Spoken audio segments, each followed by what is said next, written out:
the Cabrillo Unified School District Governing Board meeting of October 10th, 2024. Rosie, roll call, please. Thank you, Kimberly. Kimberly? Aye. Carmen? Aye. Lisette? Mary Beth? Here. Sophia? Aye. Jamie? Aye. Martin? Aye. We have quorum. Thank you. Martin, would you please lead us in the pledge?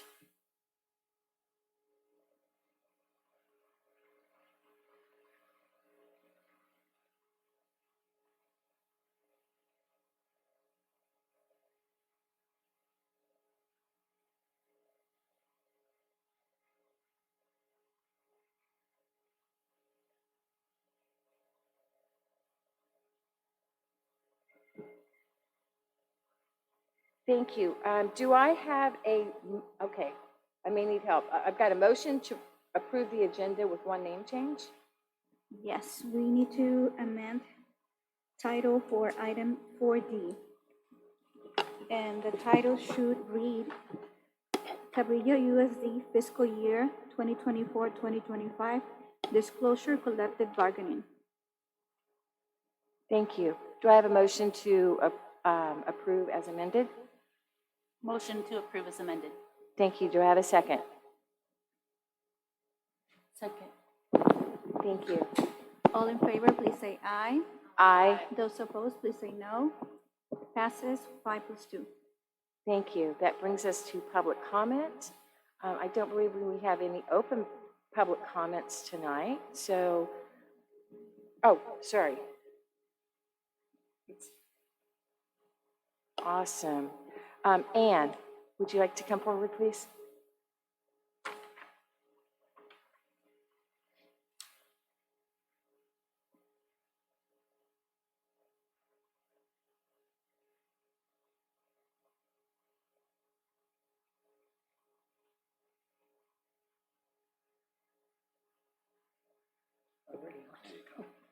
Thank you.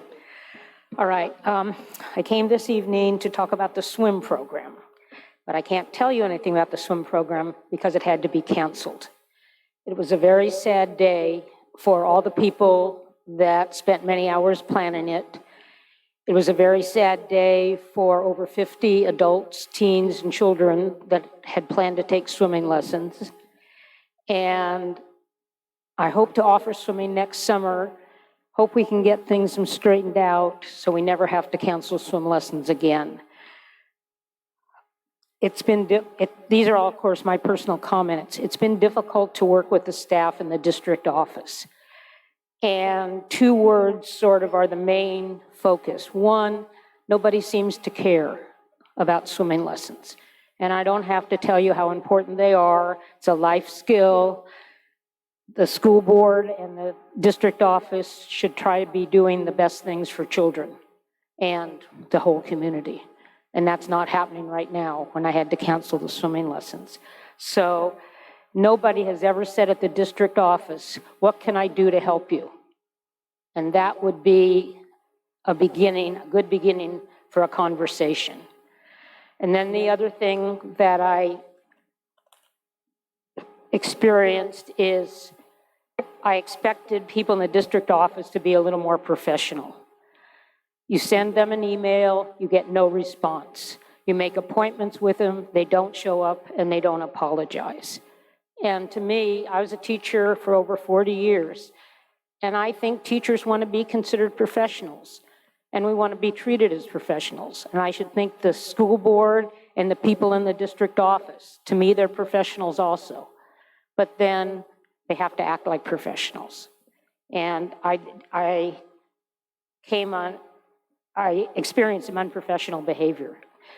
So for this summer, I gave the district over $6,000 for use of the pool and for custodial services. The custodial services were not as promised.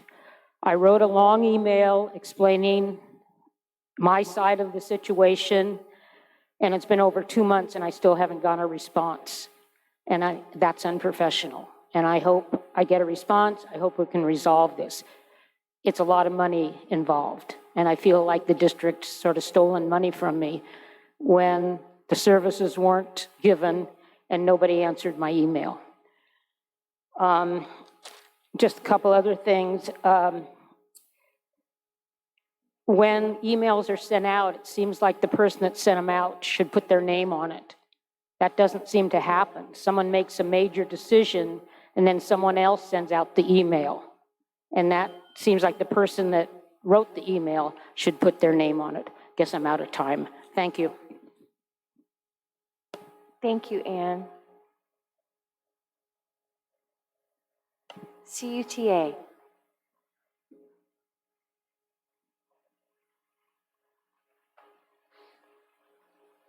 think we need a taller podium for me.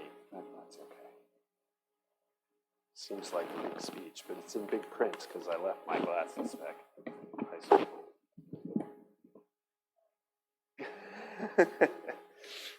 Good evening. Here we are approaching the end of the first quarter, and I find that we at CUTA have so much to look forward to. We have grades due on Monday, and let's be honest, we're not looking forward to that. But we are starting to put major projects and assignments out there for our students, and we have an impressive output from those students to show off. These things that our students do are reflections of the time and effort they've put in to achieve one of our district goals, to be lifelong learners. And I look at everything my students at the 11th and 12th grade level, everything that they do is a reflection of all the instruction they've received in their years in the school district. They have learned so much, and they continue to learn because of the fantastic teachers that we have. On a personal note, I'm in a role as CUTA president that requires me to be a learner. In the last month, I've attended conferences where people who couldn't even point out Half Moon Bay on a map spoke about the Cabrillo Unified Teachers Association and the cost of living adjustment that we fought so hard for over a year. And those other teachers were so happy that our teachers on the coast were able to make improvements in their health care. Both of these improvements in working conditions are on the agenda for board approval. And I encourage you to unanimously approve those changes, not just because people around Northern California want you to, but because it's the right thing to do, and because it's time. At these same conferences, I learned so many things that other districts do to retain teachers. From reducing the years of service at the top of the salary schedule, to lowering the maximum units on the salary schedule, and to offering master's degree incentive programs. I've heard so many ideas on how to improve teacher retention in this district, and I really feel we can do so much better. At these aforementioned conferences, I also learned of other school districts where the board and the teacher union strive so hard to work together. And some of these other district board members have board buddies, which are teachers at each site that school board members seek out to get a frontline view of issues that we face in education. In other districts, board members and district staff are frequent visitors and participants in the classroom. These are all ideas that we at CUTA welcome in our district.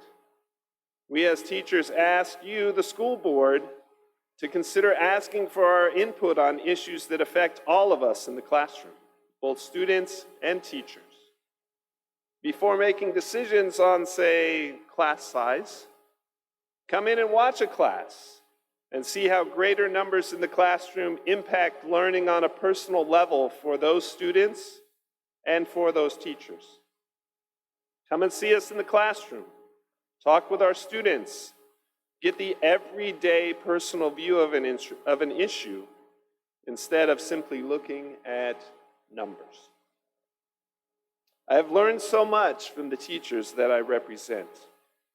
I've learned of their struggles, their accomplishments, their goals.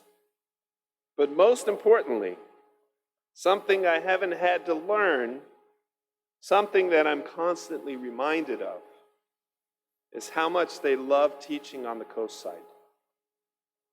It's true, we love where we work. We love our fellow teachers.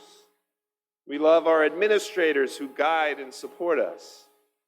We love our CSEA members that we work alongside.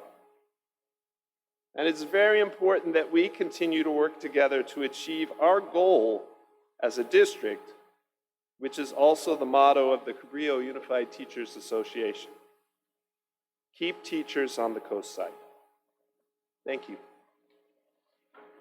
Thank you, John. CSEA?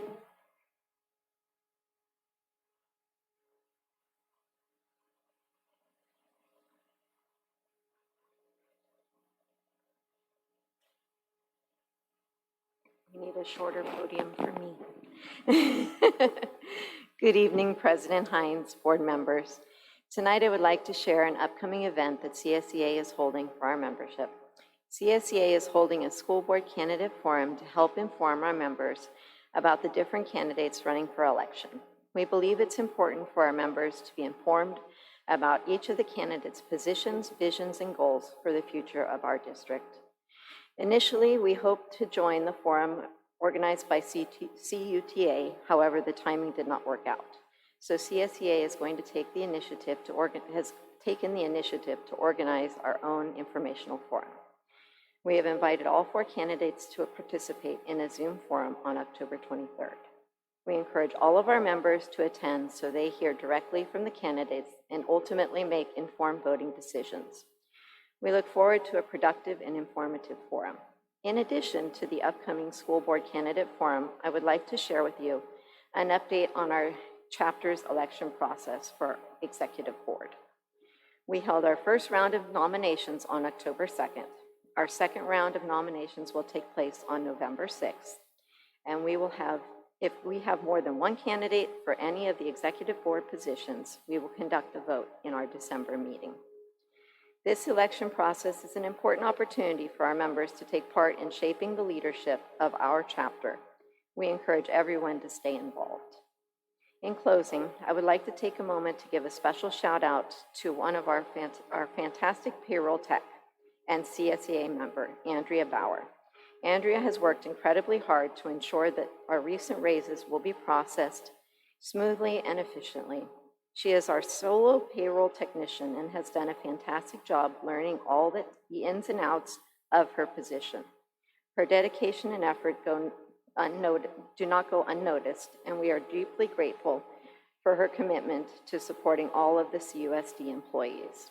Thank you again for your time. CSEA looks forward to our continued collaboration with the teachers and the district leadership. Thank you, Holly. Board member reports. Mary Beth?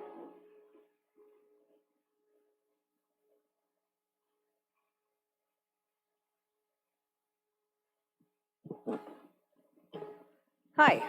I wanted to just talk a little bit about ways to learn what's going on in the schools. So I say this every meeting, and I'm going to say it again tonight.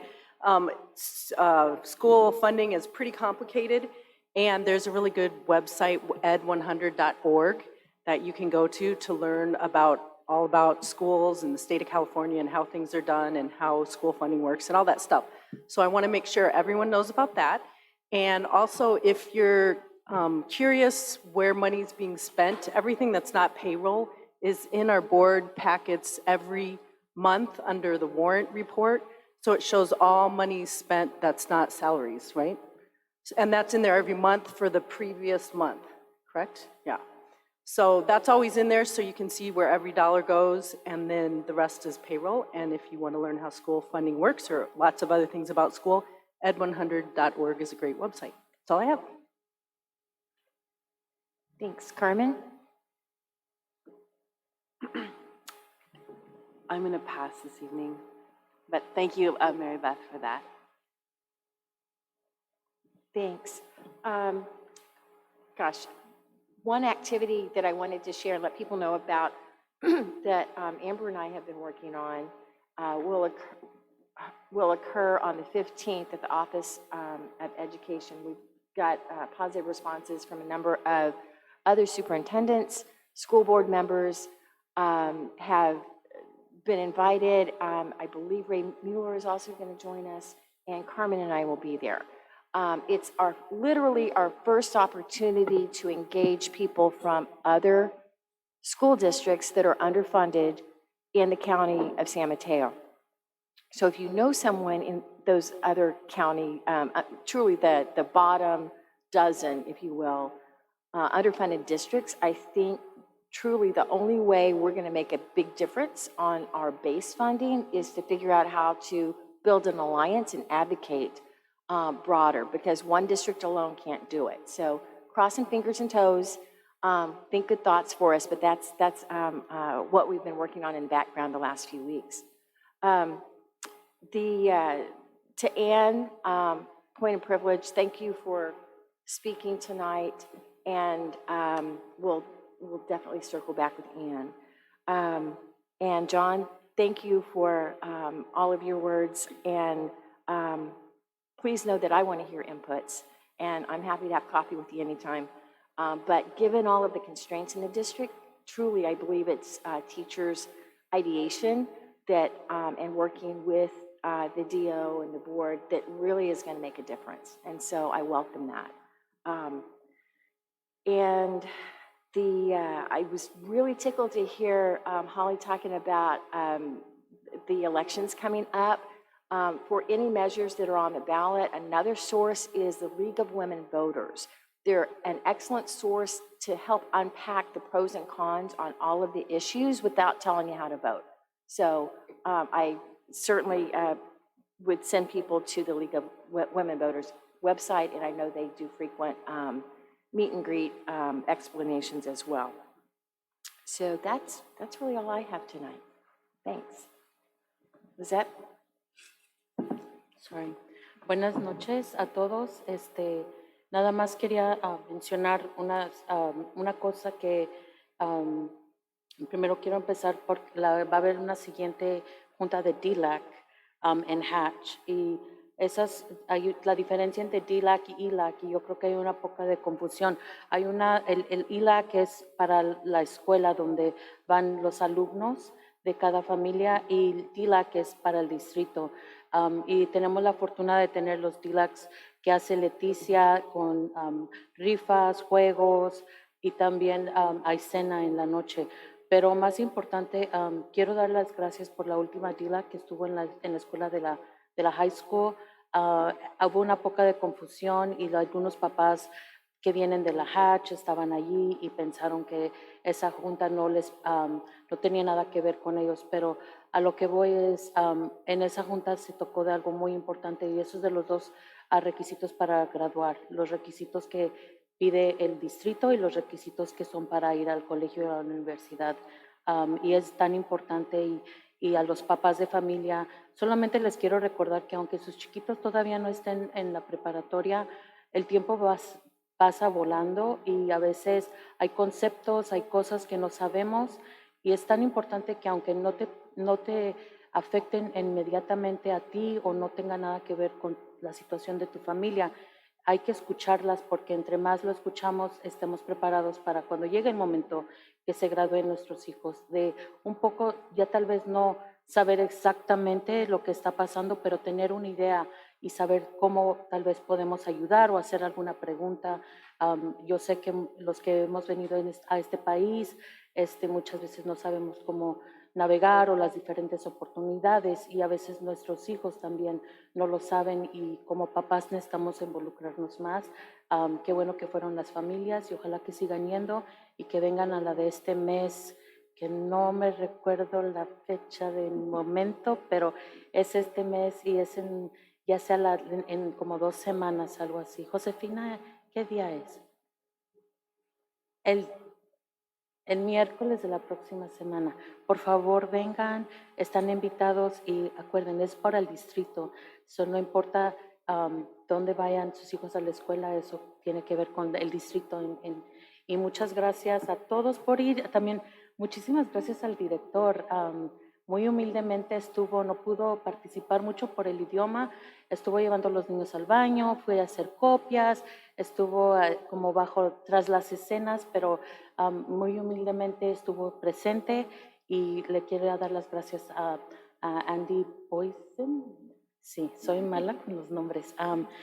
Siguientemente, quería nada más también mencionar lo de la señora que vino a hablar y hizo el comentario que sí, desafortunadamente se canceló el programa de natación, lo cual me da tristeza escuchar porque yo fui a la escuela hace muchos años y nunca nos dejaron usar la alberca, y el otro día mi hija dijo que para la educación física iban a poder usar la alberca, lo cual se me hizo algo como tan, tan sensible, tan como qué ocurrencia, ¿verdad?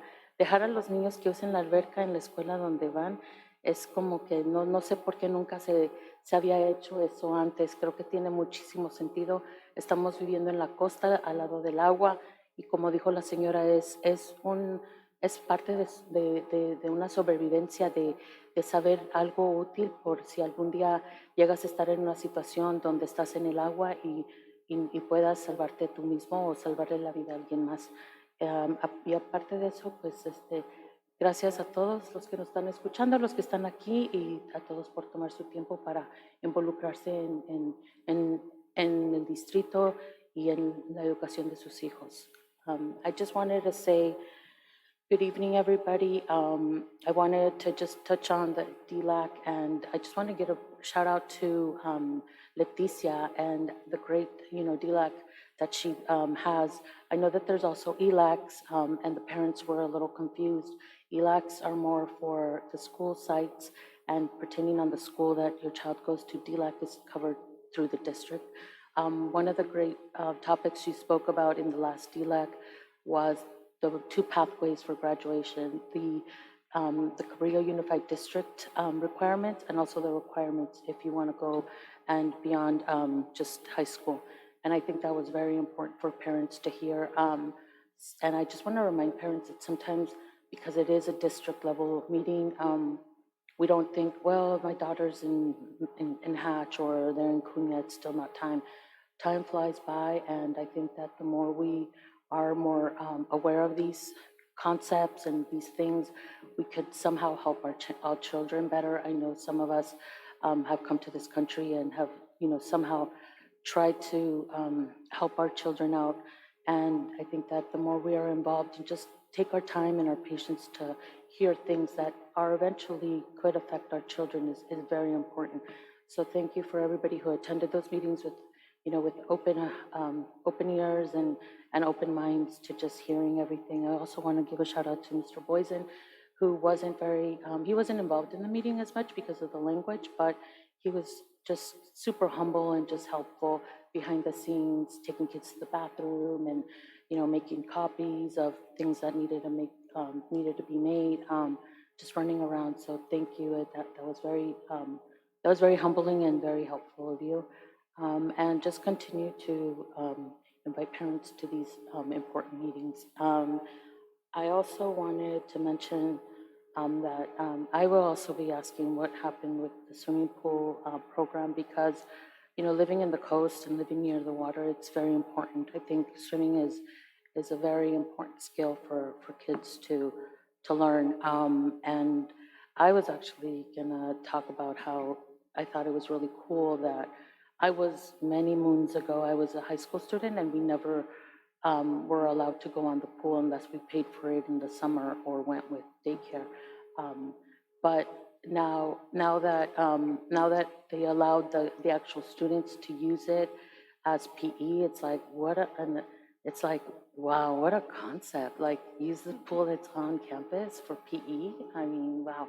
Anyways, so I just thought that was like super cool, super amazing, and I am very sorry that the lady who spoke had to go through that. So I will try and figure out what's going on, because I think it's, we talk about being, near the coast and the beach, but we need to use our resources. Like, I know the elementaries, Hatch, they go to the beach. I know we had a summer PE program in the beach, like things like that. I think are very out of the box, but so simple and yet so just impactful for the kids. So my daughter had a blast with her friends, and they actually did PE at the pool. So those are the kind of things and experiences that I think are important.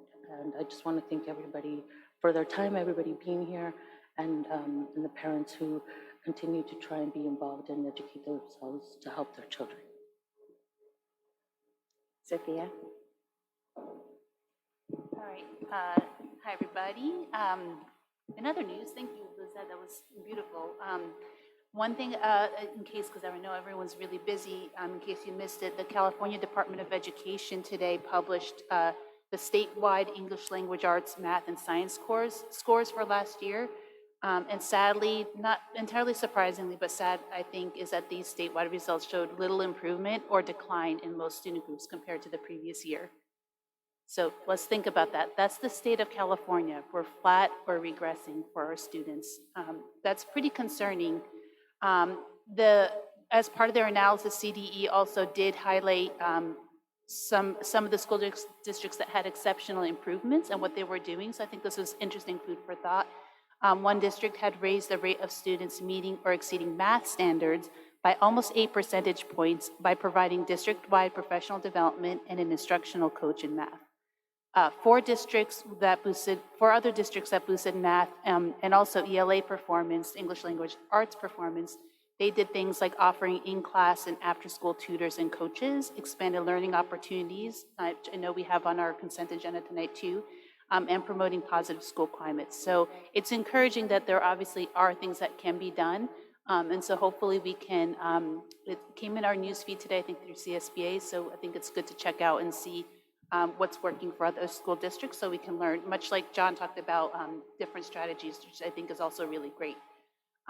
And on that topic, I think, of course, something first and foremost on my mind, of course, is attracting and retaining great teachers and staff as well. So absolutely necessary and critically important for student learning. It does, of course, take diverse teams to support our students and also to meet those legal mandates that sometimes you have to do, whether we like them or not. State law requires a lot of stuff. And I'm happy to continue advocating in Sacramento to get some of that off our plates so we can use our resources, what we all actually really want to do. But I loved Holly's example of the payroll technician, because there are a lot of, I think, unsung heroes out there that are doing the work behind the scenes that is necessary for us to, like get paid and stuff.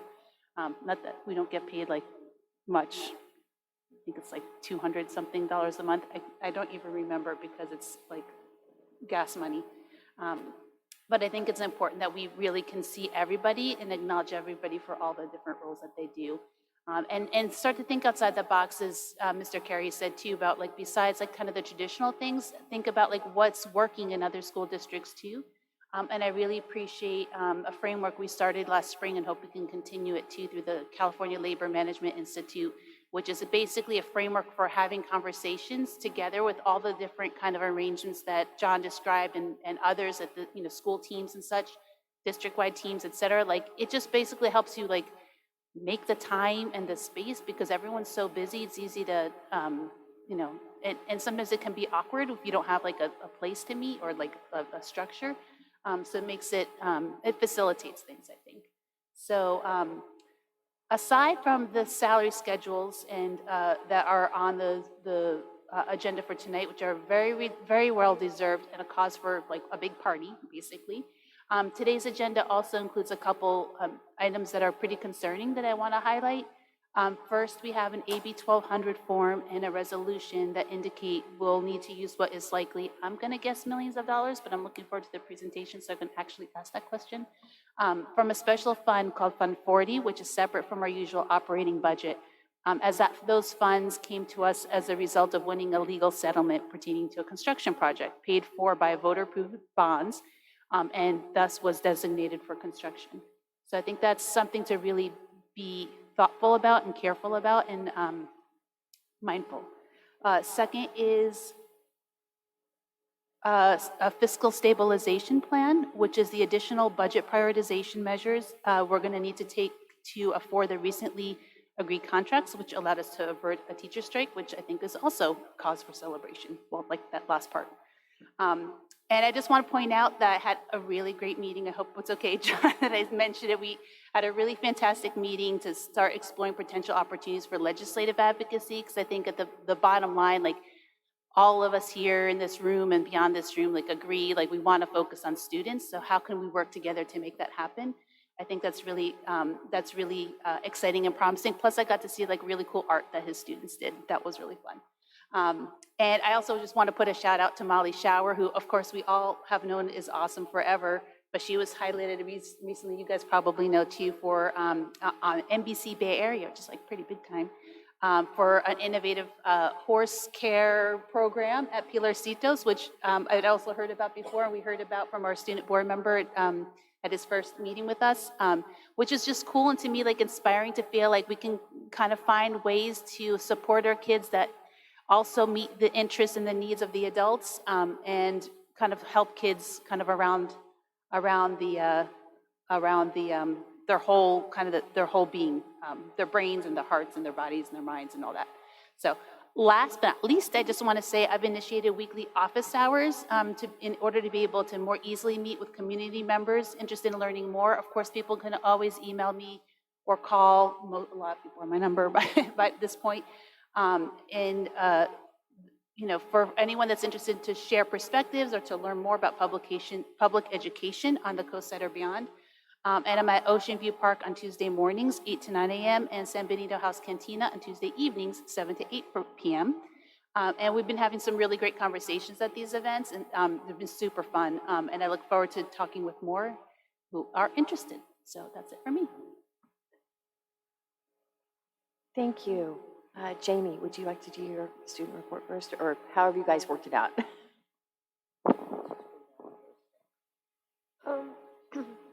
Yeah, we'll start with the school reports that site managers from all the schools sent in.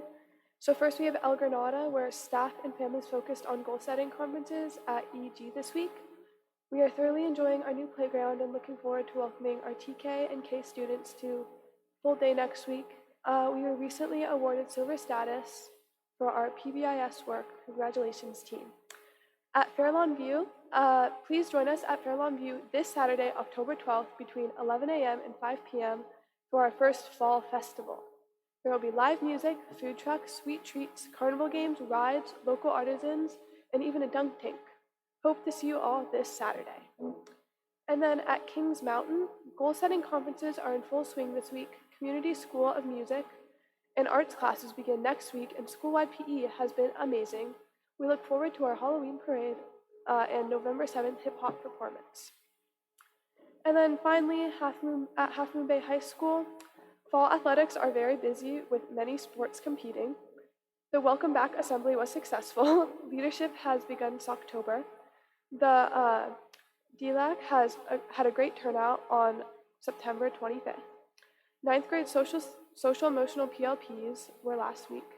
Club Jam was on October 3rd. Community on Campus meeting was also October 3rd, and Mr. Jones is leveraging community support to enrich the experiences of our students. The school site council was on October 3rd as well at 5 p.m. The SAT was on the 9th at 8:30. The Forestry Challenge also began on the 9th and will go till the 12th. The Outstanding Cougar Luncheon will be tomorrow on October 12th. The end of first quarter is also October 12th, and the 8th grade open house is the 16th. And our green internship pilot is developing with our CTE building and trades program. And finally, the mural art at our agri-science facility is almost complete. Huge thanks to the Ciotti family for their generous contribution.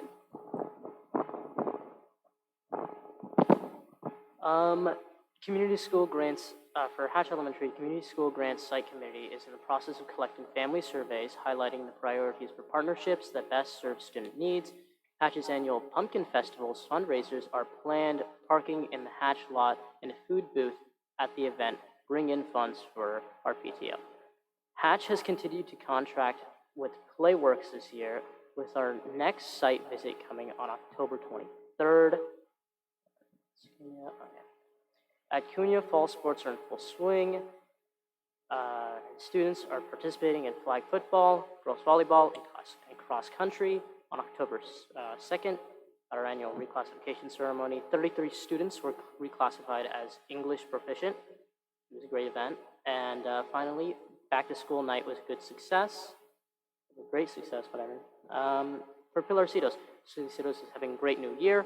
We are very proud that KNTV, NBC Bay Area, just ran a spot on October 9th on our Eugene education class, just course class. We are also exploring a partnership with Elkis Ranch to reestablish our farm program, and we have now created the Pilarcitos Coyote Foundation, will allow us to accept donations and fundraise for our school. We are also very pleased to have Jackie McCord join us at School Linked Services as our School Linked Services counselor, and Kenan Damon bringing additional special ed services to our students. And then for the Costa Adult School is in full swing with students attending both morning and evening ESLL classes. Additionally, John Neiman, counselor from HMBHS, is assisting our adult high school diploma program with transcript analysis. This is helping us to enroll new students into the program.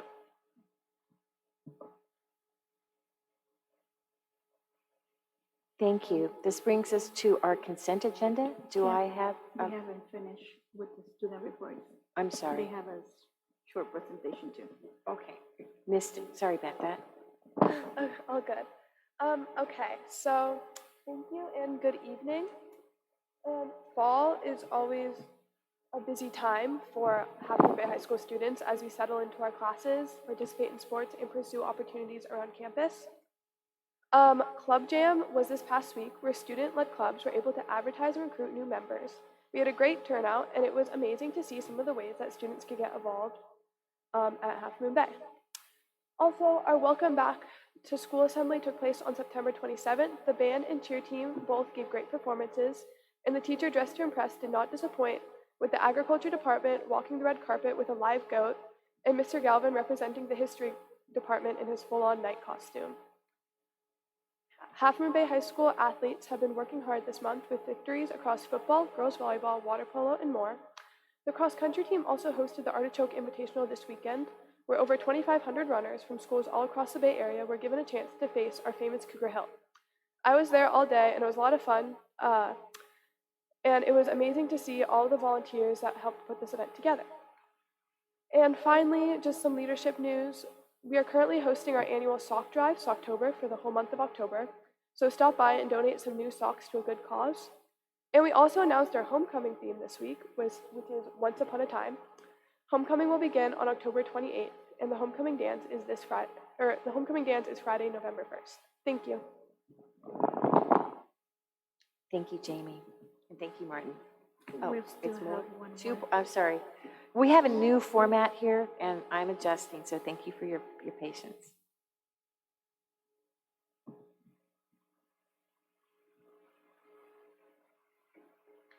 Oh. Okay, introduction to Coyote Circle. Coyote Circle is every week on Wednesday. During our second period from 9:30 to 10:30, Coyote Circle strives to build a strong sense of community between students and teachers. It's great. I've taken class. It's a lot of fun. Yeah. Changing. There we go. Okay, small update on horse class on October 3rd. Adam Thomas from NBC Bay Area came to do a story on our special elective horse class at Moss Beach Ranch, spearheaded by teacher Molly Shower for the Bay Area Proud segment. And this broadcast played on Tuesday, October 8th. Then El Centro. El Centro is a drug prevention program that educates students on the dangers of addiction and provides a safe space to talk about drugs. We've had it every week on Wednesday. El Centro can be requested by students that reach out. Services include 45-minute class sessions and then one-on-one counseling. Contents of classes and sessions change depending on students and notes and school. Okay, and as a small note, hold up. All services are confidential.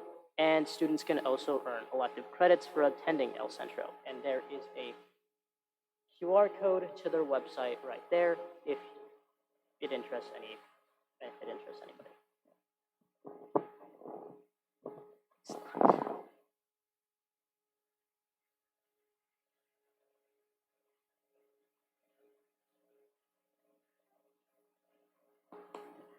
Thank you, Beth.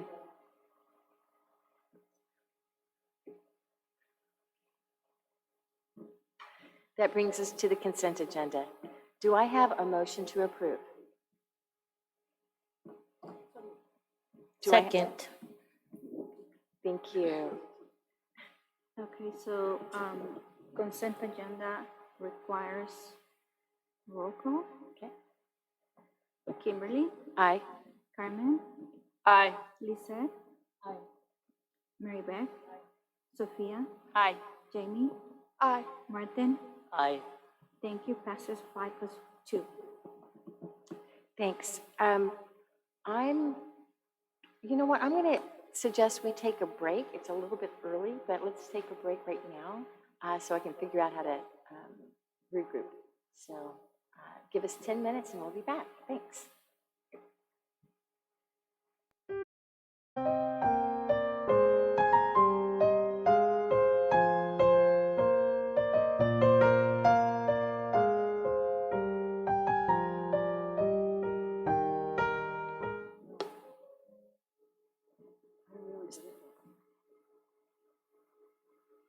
Oh, sorry. I know that Superintendent Villalba is not here right now, but I'd like to ask Bianca Forrester to make some public comment. Thank you. Thank you, Board President Hines. Good evening, members of the board and members of the public. I hadn't actually prepared remarks because I didn't know that I'd be speaking this evening, but what I would like to say to Mr. Carey and to Holly Lynn here, to John Carey, Holly Lynn, Keenan Damon, and others, parents, and we're in the room here as well. I just want to express our heartfelt gratitude for having reached an agreement with our certificated association partners that allows us to focus on what's best for students teaching and learning, and to focus on what's best for staff, ensuring that our staff can remain here on the coast side. And so we're just so grateful for the work that was done on September 11th at the 11th hour.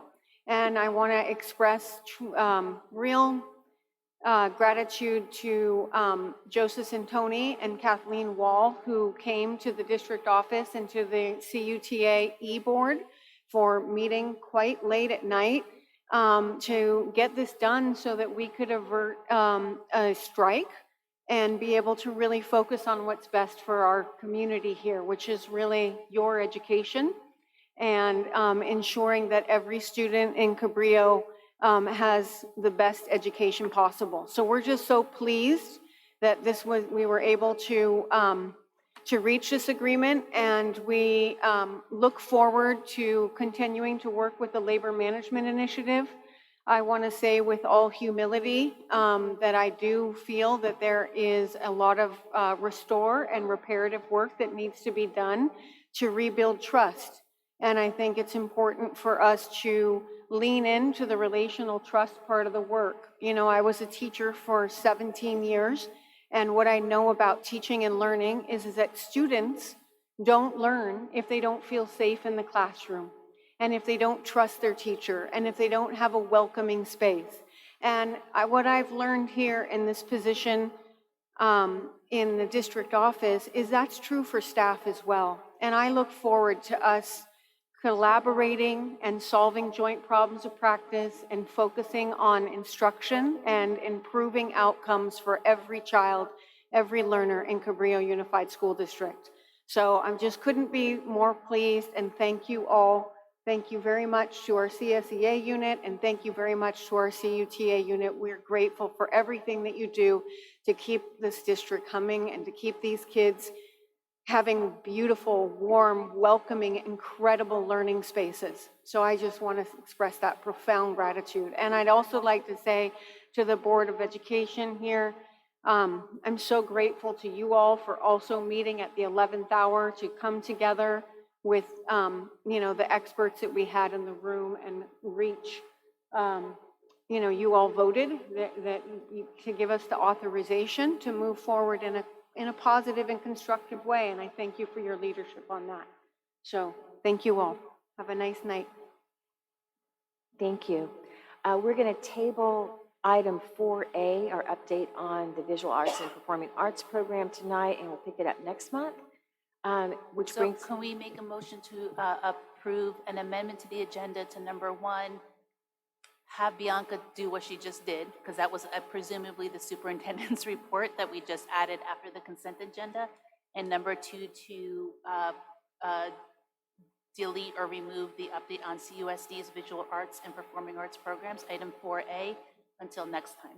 Is there anything else we want to do? Lessons learned regarding music programming also next time? Instead of remove, can you just say postpone to? Or postpone to the next to meeting? next board meeting? Okay. We have to amend the agenda. Yeah. So item 4A and 4B as well, lessons learned regarding, I was going to ask you. Oh, Mr. Anderson's here? Okay. Oh, there you are. Okay. Okay, great. And so we're okay with that. Okay.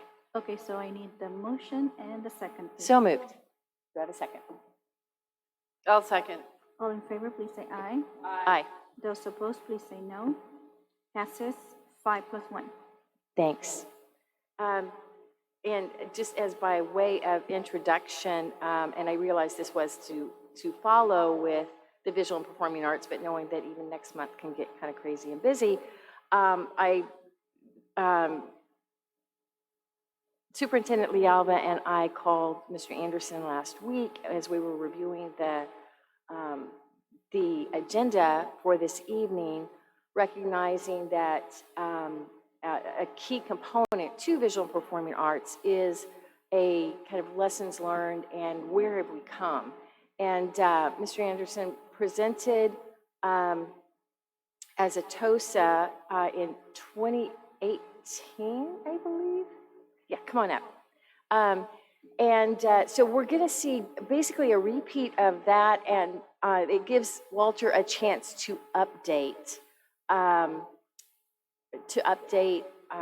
what's happened since then. So this is kind of just giving it some space and some breadth. As Superintendent Lealva was talking to me this last week, that we reimagine CUSD and all of our moving parts in alignment with our strategic plan, and that this is one of those programs that we want to continue to support. So thank you.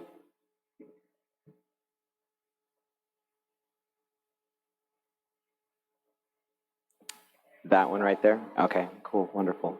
Hi, so I'm gonna go through the presentation. I apologize for not having updated slides, but I'll just try and fill you in on the differences as we go through as indifferently as I can. This was the goal of the TOSA project, to establish communication and coordination between music programs across the school district to explore the challenges of implementing an equitable and robust music program at all levels and to develop and present recommendations that address those challenges. I believe we did that. The essential questions were, what is the TK through 12 CUSD music program from a student's perspective? What affects participation in the music program? From a school-based perspective, what affects participation in the music program? What are some ideas to improve accessibility to the music program? Let me go on and show you the next slide. So this was the shape and form of the music program as it existed in 2018 when I did the TOSA project. So just going from the top, so Music for Minors is a pull-out program that is, generally speaking, funded by individual PTOs at the site. It is not integrated into the rest of the music program, and it is not accredited to meet standards, necessarily speaking. And there are there are California state music standards that begin at the kindergarten level also. So, except for Harmony Road, which of course was organized and run by the incomparable Miss Kitty Ray, rest in peace, she passed away a few years ago. When I met her to do this report, she said how happy she was that this work was finally getting done.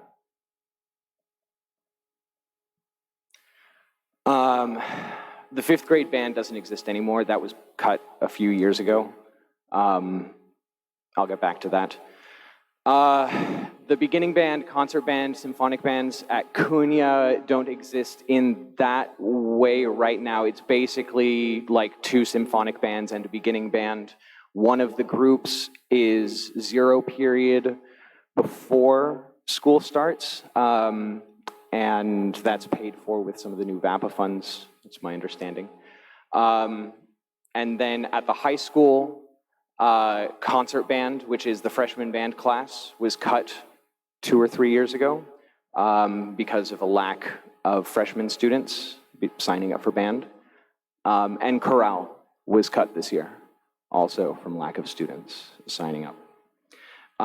If I go on to the next slide, this shows you what the band enrollment data looked like in 2018 when I did that. This is going back historically. I just want to call your attention to the little point there on the lower left corner, the blue one. That was the class of 2024. This year's senior graduating class was already at that point a record low in enrollment if you compare it to the previous years. And you can see that there's a pretty standard rate of attrition for classes at the middle school that happened. 3 of those seniors are in my band now.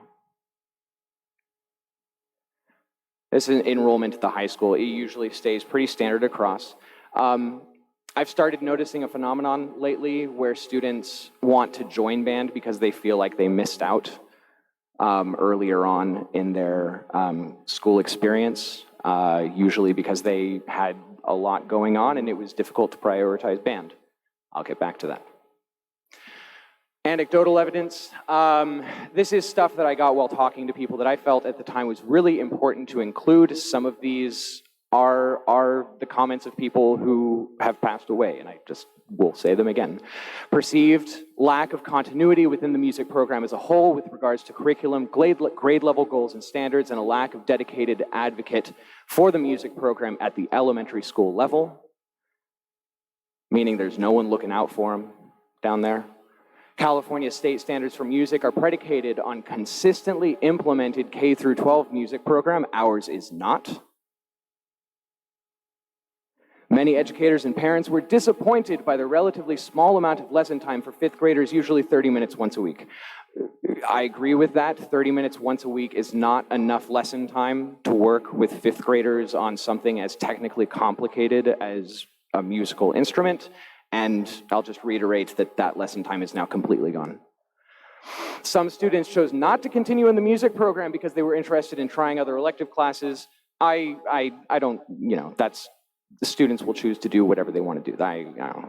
Other students, my feelings have changed since I gave this presentation last. Other students indicated frustration at the transition to band instruments in the 5th grade and expressed interest in choir at the middle school or elementary schools.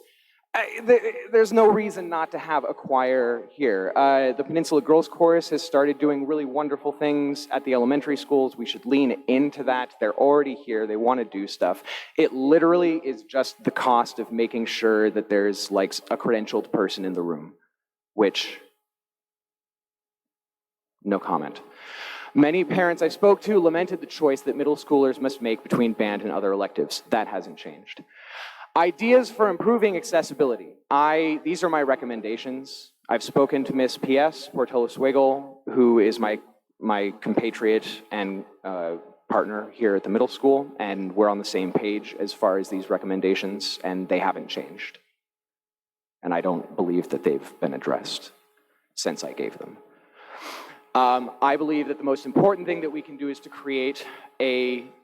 in order to create a flexible yet strong K-12 music program that is consistent with and informed by the California State Standards for Music while respecting the unique needs and culture of each school site, we should expand implementation of the music program at elementary schools by increasing lesson time and hiring a music teacher to advocate for and focus upon a rigorous and positive elementary school music education experience. I cannot tell you how discouraging it is to have to face parents who are asking me why the band is so small this year,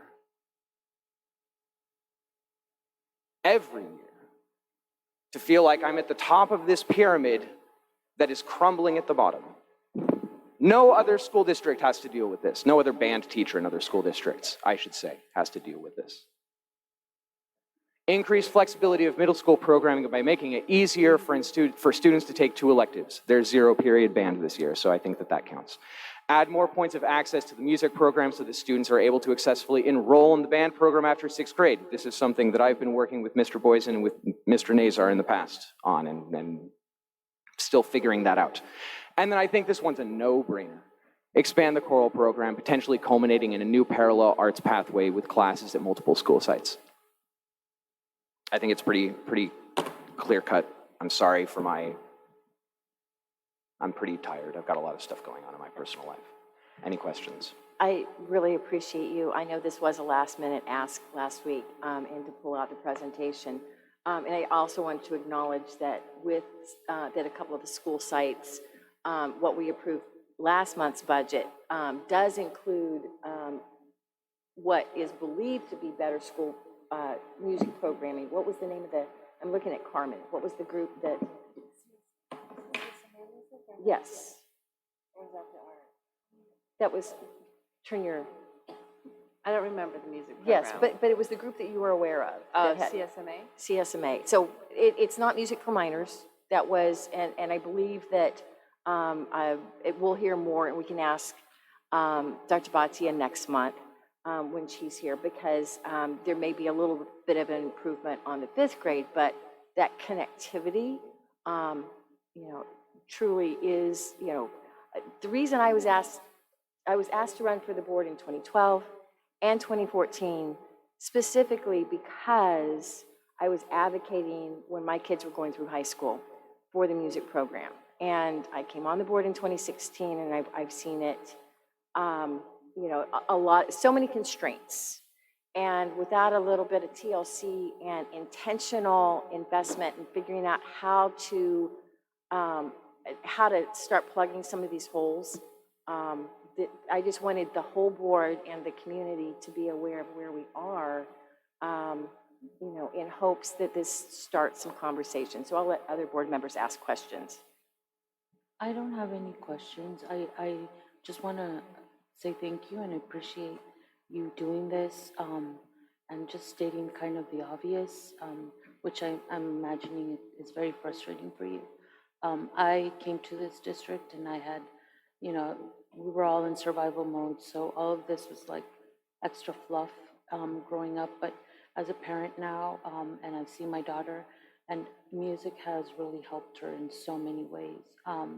And so I think music is very important, and I am a little disappointed in our district for not engaging our kids more, because my daughter was actually going to Miss Kitty, and Miss Kitty did just a phenomenal, just an awesome job, and she didn't charge us full price, so we were able to afford it, because it is expensive, and it could be looked as like a luxury or something that's not needed.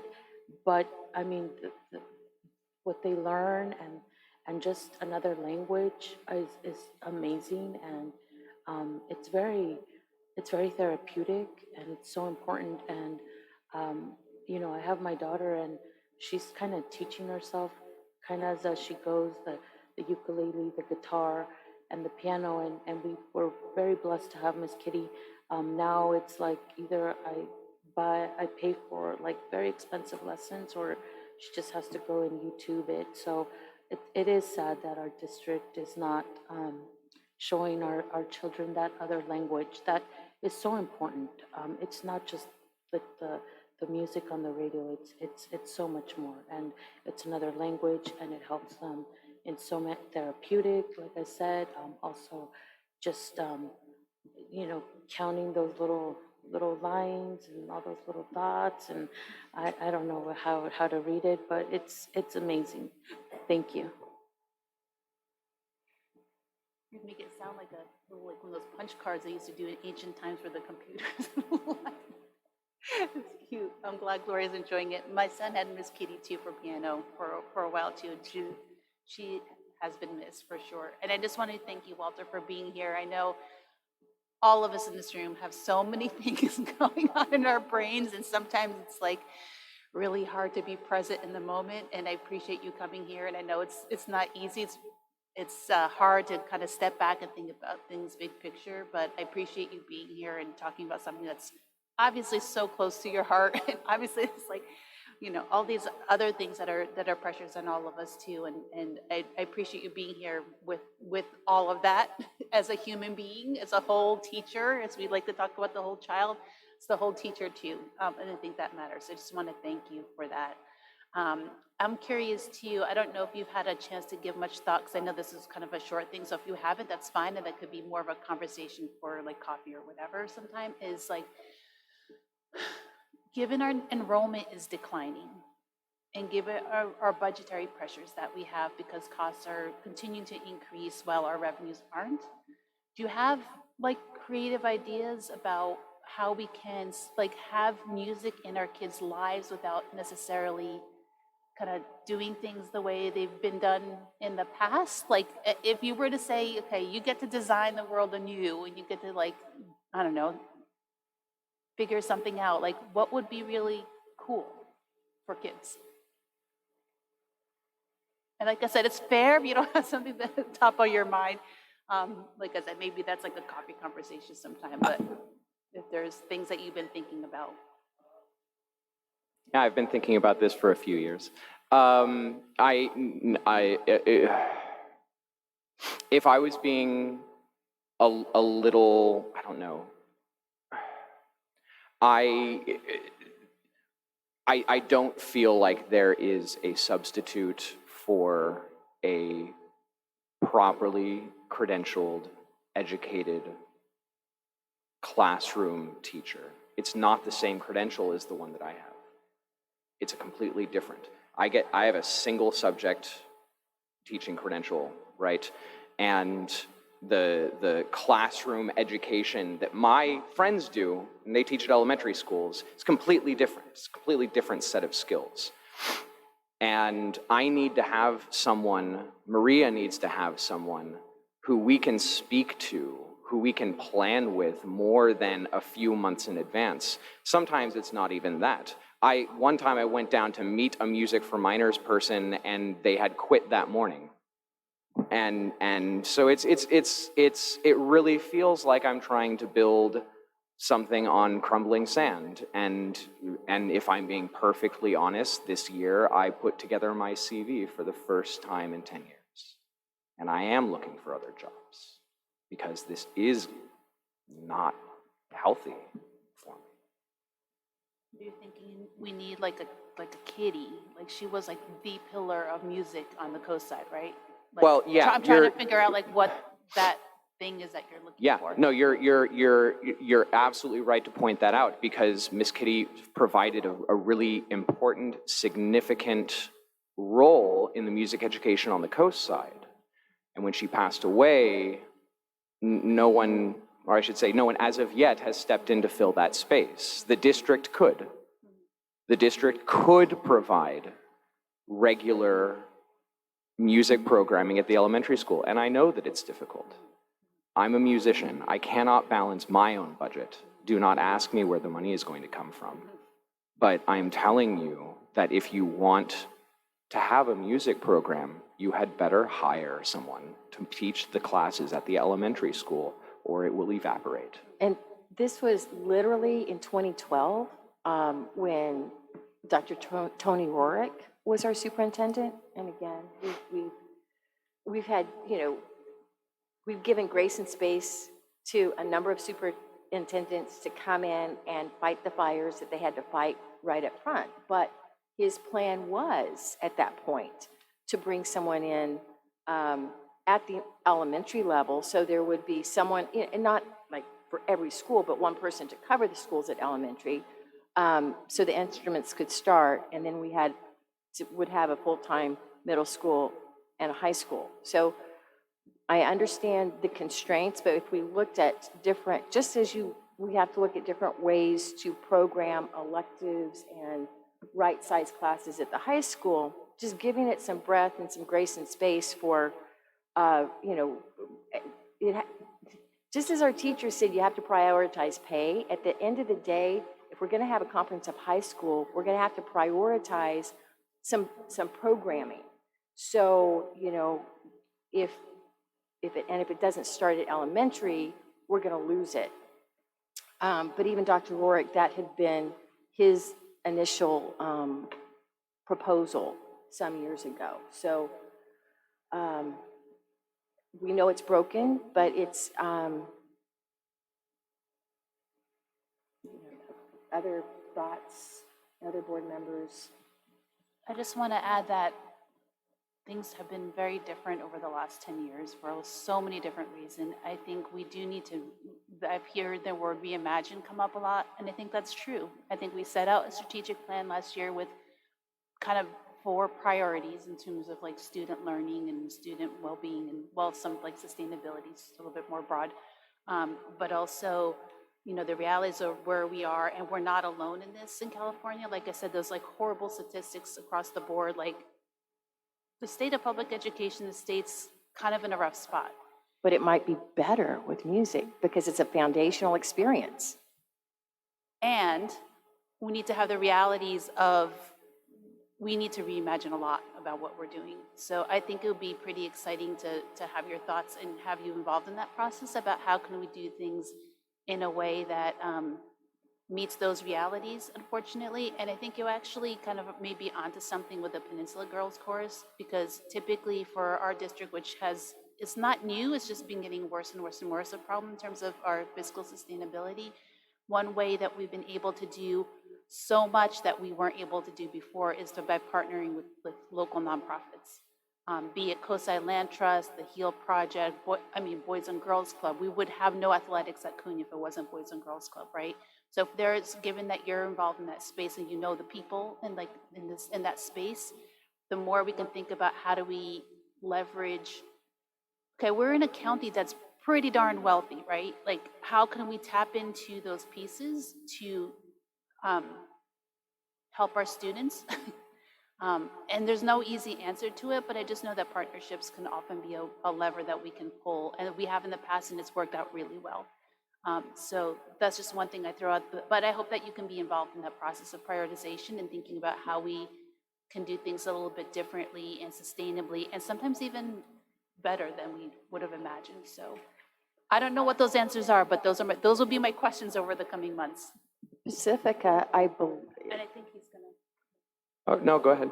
I was just going to say, I believe Pacifica, whether it's 5th or 6th grade, every single student has a music experience on a real instrument. Yeah.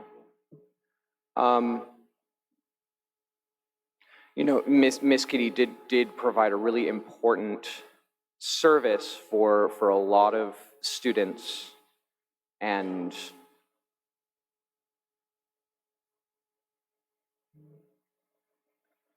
give me a second.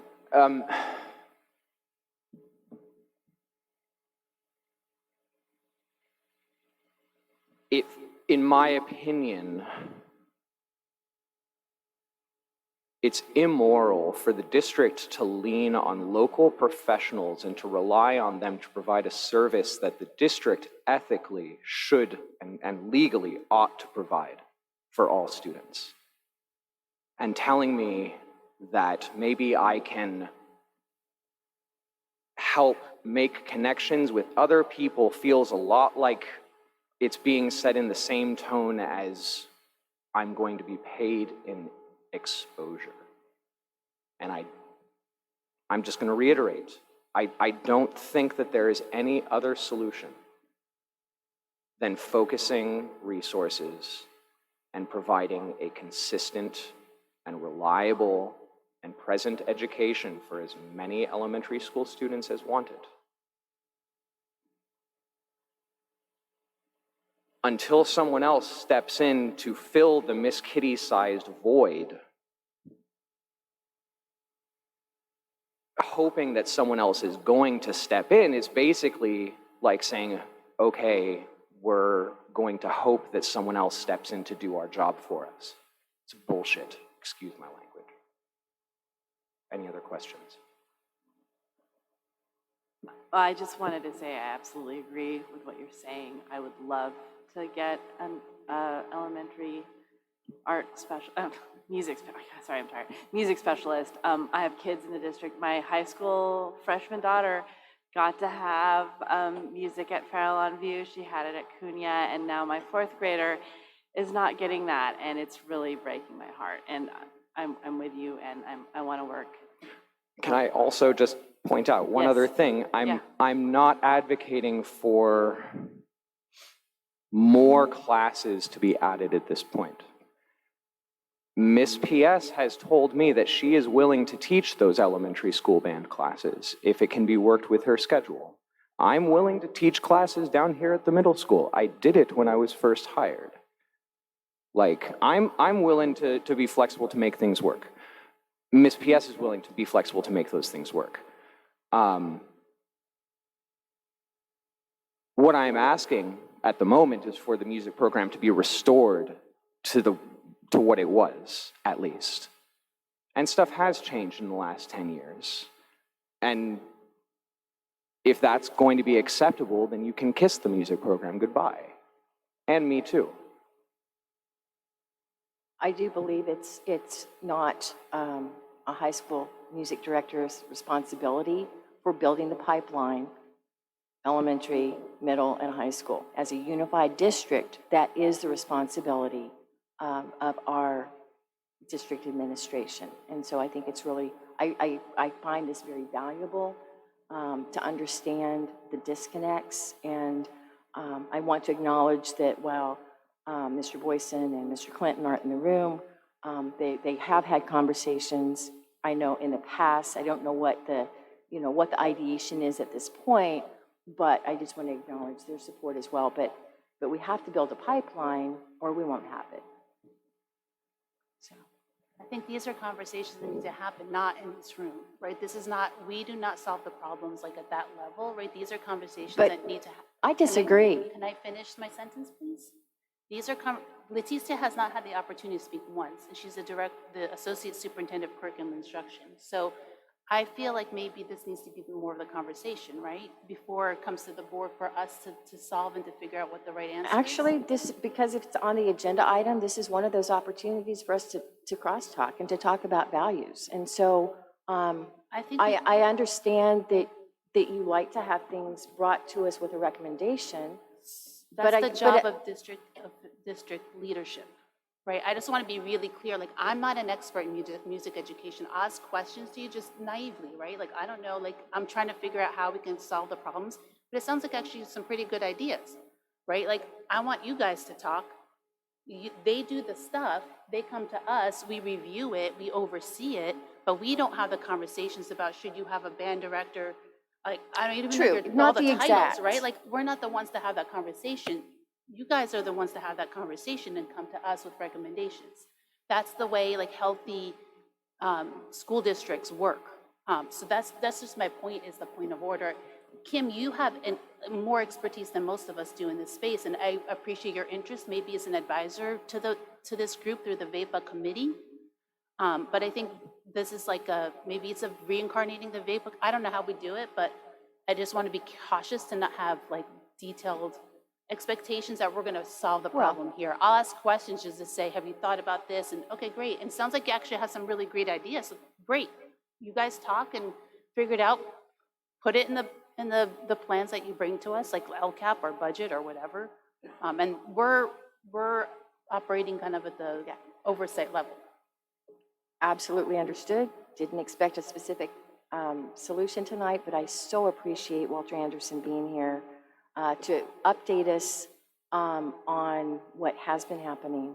And again, in 2012 and 14, part of the conversations were understanding programming at some of our sister districts in the area. And so any ideation, I'm sure our district office will appreciate. So thank you so much. Mr. Walter, thank you. It was a pleasure to put a face to the name, because I've heard, and I've also seen the kids perform, and it's like my daughter's like, oh, I didn't know about that, and so just thank you, and I'm very sorry you feel that way, and I hope that we can support you and keep you in our district, because it's obvious you're very passionate about what you do and working with the kids, and that's the kind of teachers that we definitely need to make sure we keep. So thank you so much for being here. Appreciate your time.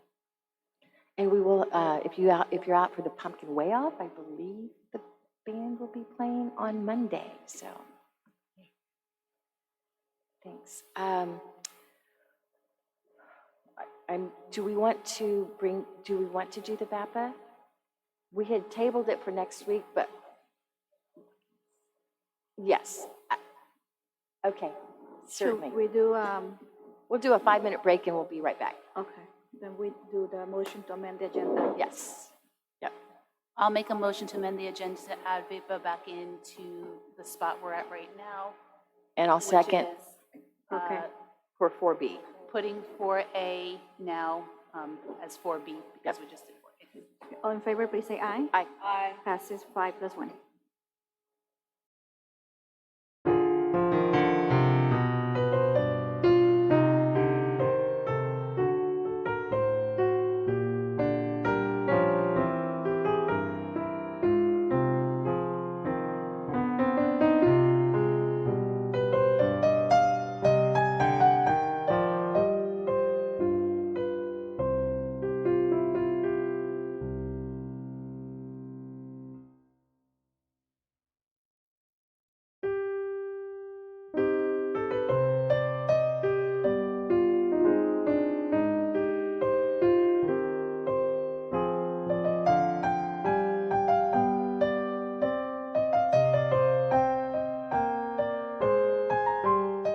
And Dr. Bhatia, thank you so much, and thank you for your flexibility. Now back to the overview of CUSDA Visual and Performing Arts, VAPA. Good evening. Sorry, oops. I'm a little jittery, sorry. Good evening, President Hines, governing board members, colleagues, community members. So I'm here today to give a quick overview of our visual arts and performing arts programs. Here's a quick overview of the agenda. Ooh, did I skip something?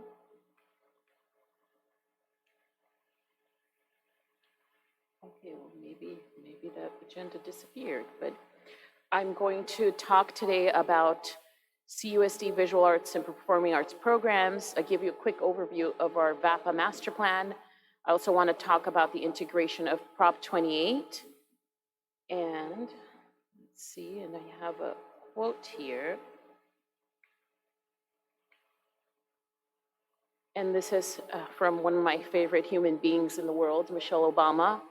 As I've said many times before, arts education is not a luxury. It's a necessity.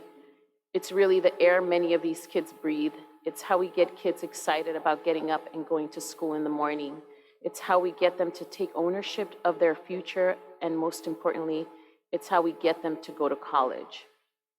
And I love this quote, particularly the orange piece of arts education. It's not a luxury, because many times, as I've previously before mentioned on extracurricular programs, summer school programs, the extras, right? Visual arts, performing arts. Many times, our students who are at risk, are at-promise students, or socioeconomically disadvantaged students, they do not have the luxury of receiving this level of education. And really, this is sometimes, as this quote says, it's an arts education, arts lessons, arts sections might be the one thing that kids really look forward to in school. Unfortunately, I do have to say that we are going in the right path, but we still have a long way to go in regards to making sure that everybody gets the same level of access to visual arts and performing arts. And I'll talk a little bit more about Prop 28, which is, I think, step one in the right direction. The next, and I'm not going to, you can read it yourself. This was, and I think, Kim, you and I attended this in 2019 before COVID, where San Mateo County Office of Education did finalize their VAPA strategic plan. And here you can read the vision and the goal. And the one word that really pops out in this entire program is the fact that this strategic plan from San Mateo County Office of Ed is embedded with equity and access. And so you can feel free to, this is a quick visual, and of course the print is very tiny, but in the previous, on the previous slide, there is a hyperlink that you can just click on and you can take a look at this entire visual and the entire strategic plan from San Mateo County Office of Ed. But again, I'm not going to spend too much time on these two slides, just because we want to spend more time on Cabrillo Unified.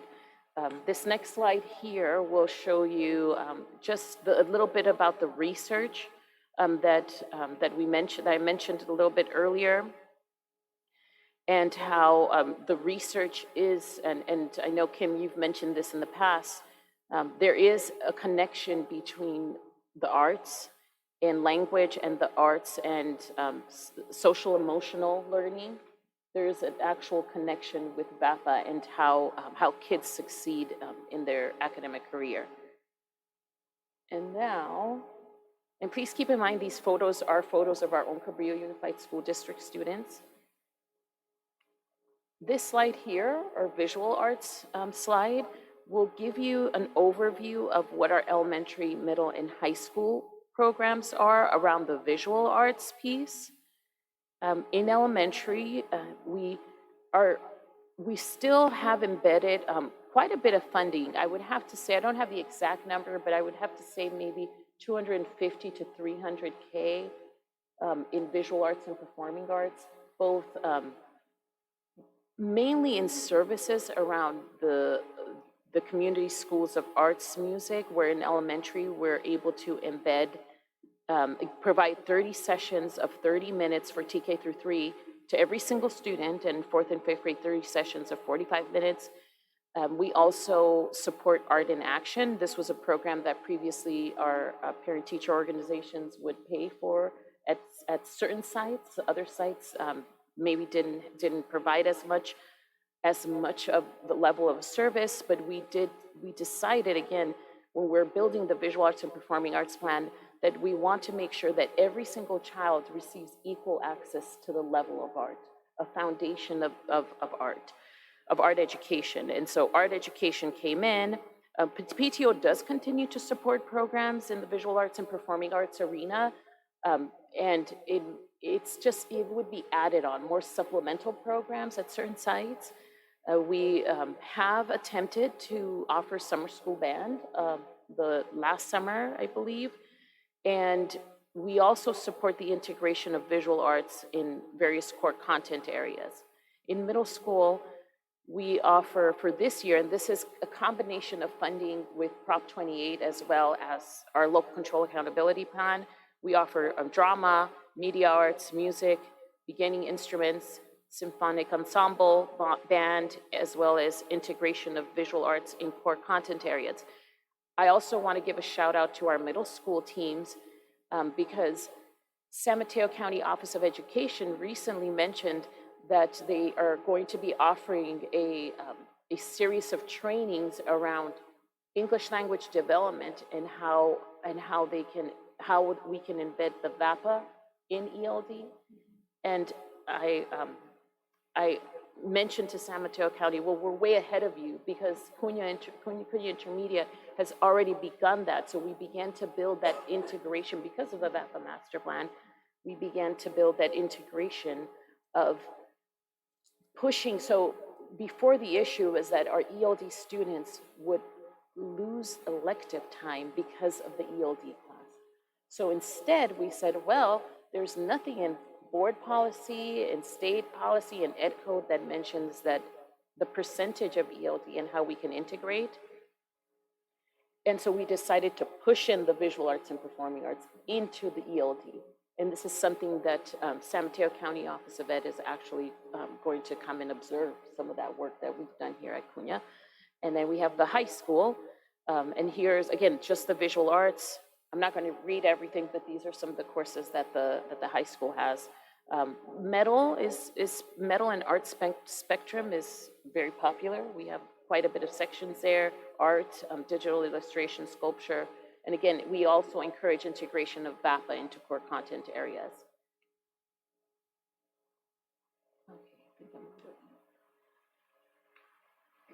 Okay, so then the next section talks about our performing arts. In performing arts, again, in the Community Schools of Arts and Music organization that is helping us with those 30 sessions of arts in elementary, we are integrating performing arts.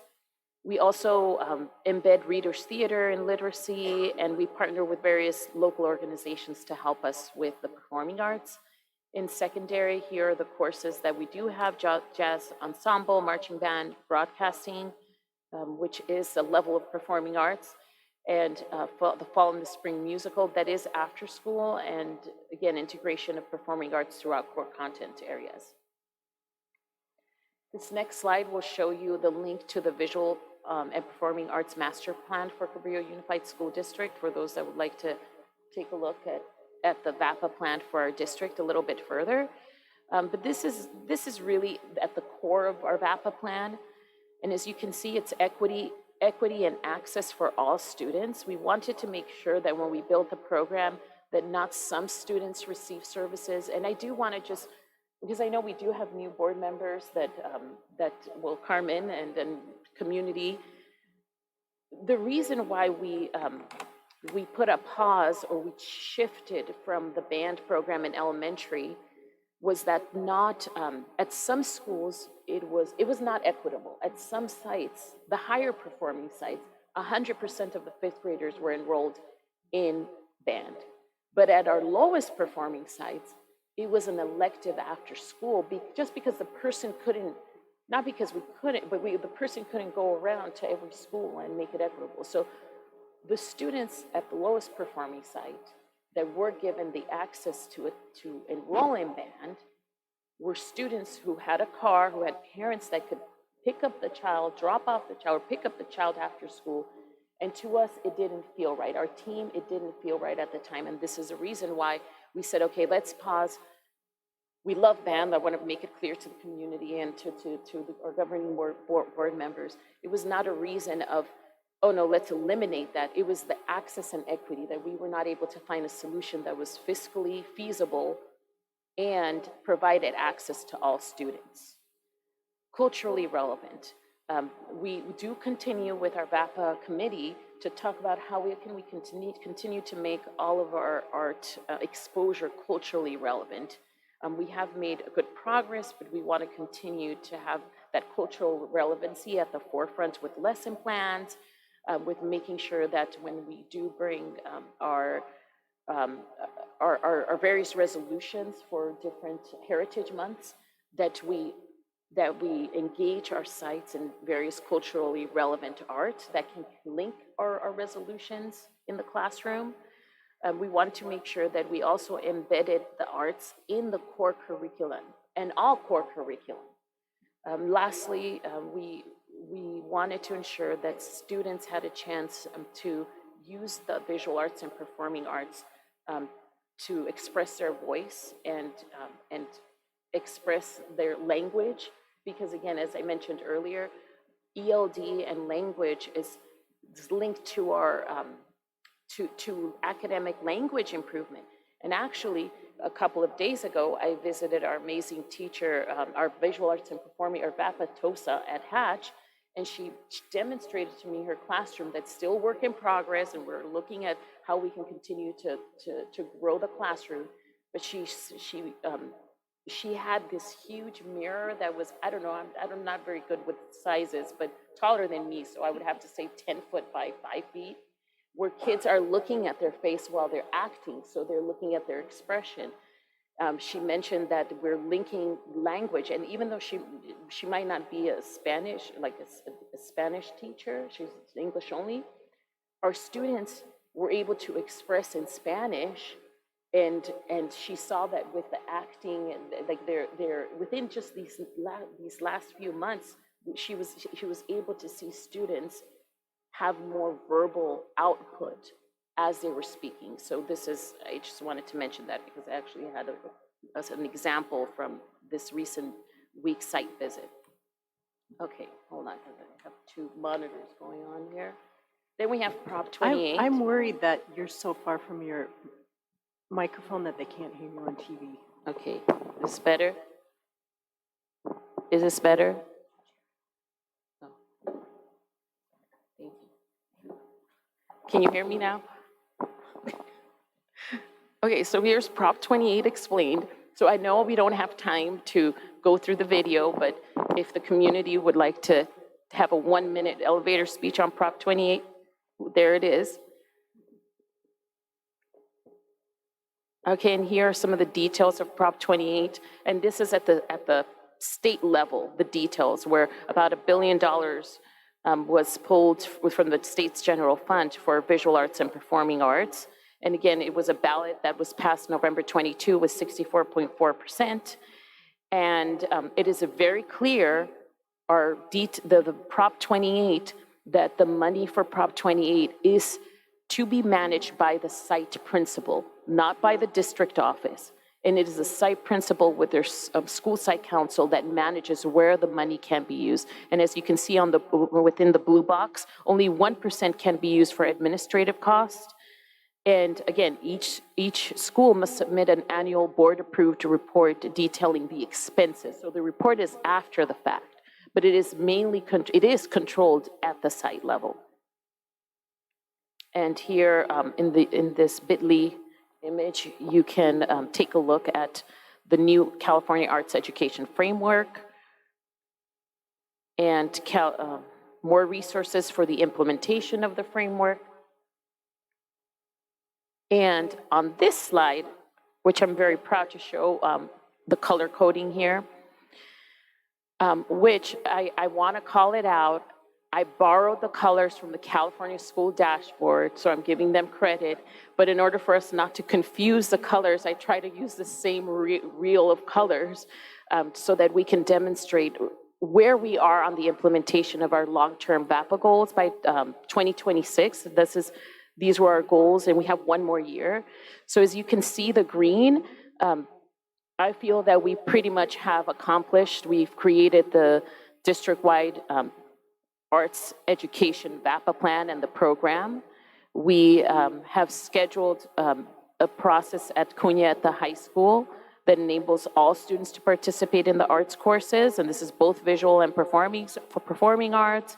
We've offered a definite increase in opportunities for our students to participate in VAPA services. In the recommendations, we have confirmed the details of the plan.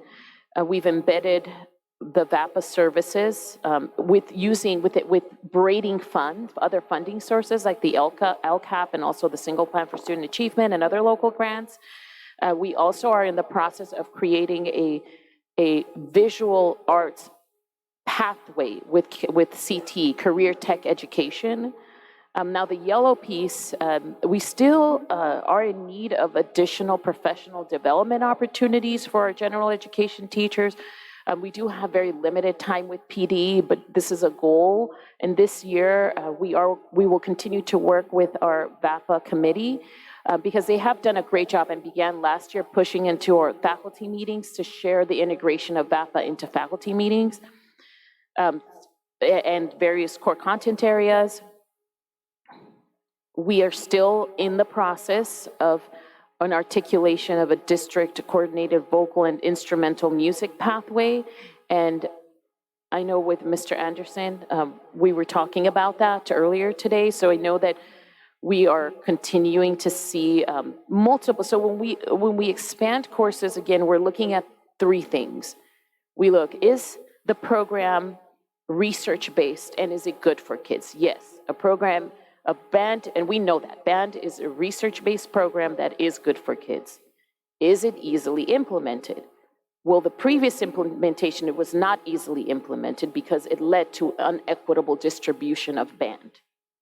So that is something that I will reach out to Maria and to Walter and Anderson and see if I missed some of the ideas, but I want to hear the ideas of how we can create that. Like, what are some of the ideas that we might be able to easily implement? And is it fiscally feasible? And so we'll have to look at the funding opportunities because, as everybody knows, at this point, we are still very cautious with our funding.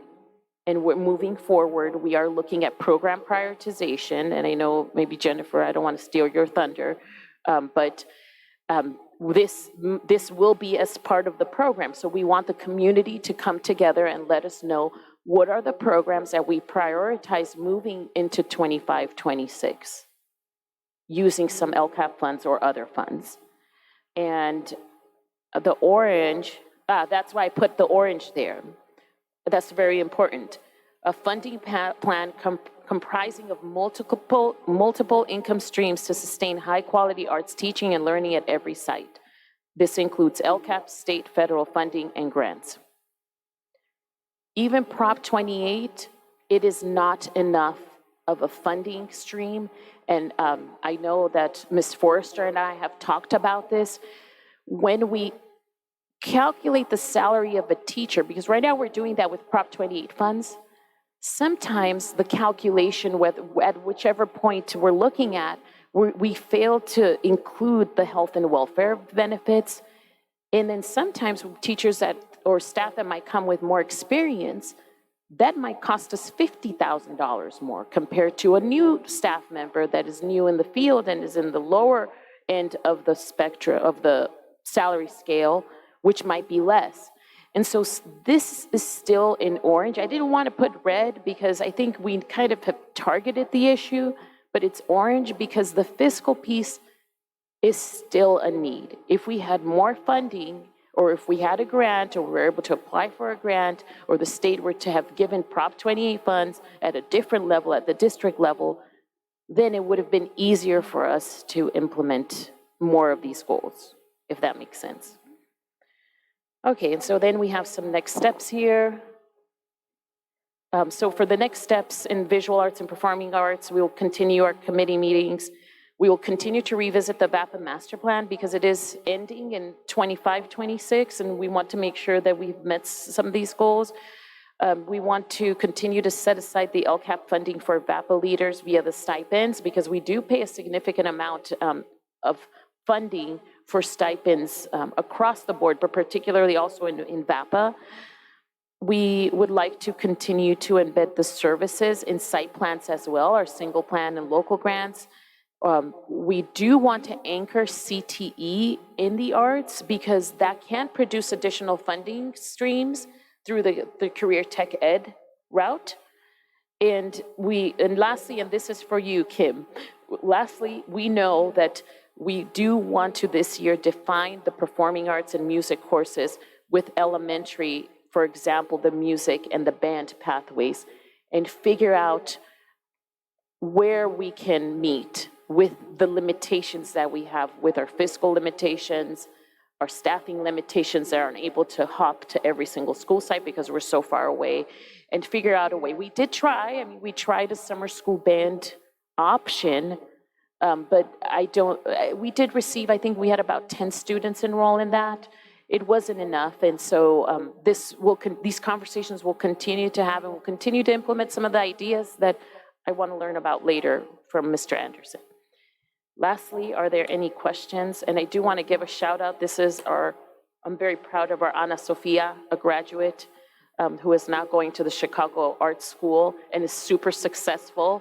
I always tell Josefina, please remember me when she's getting, like, I don't even know, what awards are they for the performing arts? Because I don't watch that much TV, but just remember me when you're on the red carpet, because I want to be there. Any questions? Thank you. I really appreciate how far we've come since those initial VAPA planning sessions. We've made a lot of strides. And when we're talking about, and I do programming, timing, scheduling, that's part of it. We do have 2 full-time teachers, so thank you. You know, I know we heard Walter mention how we might cover the elementaries, but I agree, it was not equitable for one school to be after school and the others during the day. So figuring out the timing and programming and just giving that attention is very much appreciated. Can we have this sorted out for my son before he gets to 5th grade, please? So he's a 4th grader now. Yeah, I'm so disappointed to find out if there's an inequity. We just kind of like cancel it across the board. I wish there was another way of bringing equity to all of the sites. So that's definitely my thought. Hey, did we talk about this before? I think when we're talking about the music for minors, did we say it was cheaper for the music for minors versus full-time employee? I recall dimly that conversation. Yes, thanks for reminding me. I forgot about that piece. So yes, we, instead of the band, of the position, which was one full-time person, and I'm going to lean on Jennifer and Bianca to correct me if I'm wrong, could be about $150K on average. Could be more, could be less. So $150,000.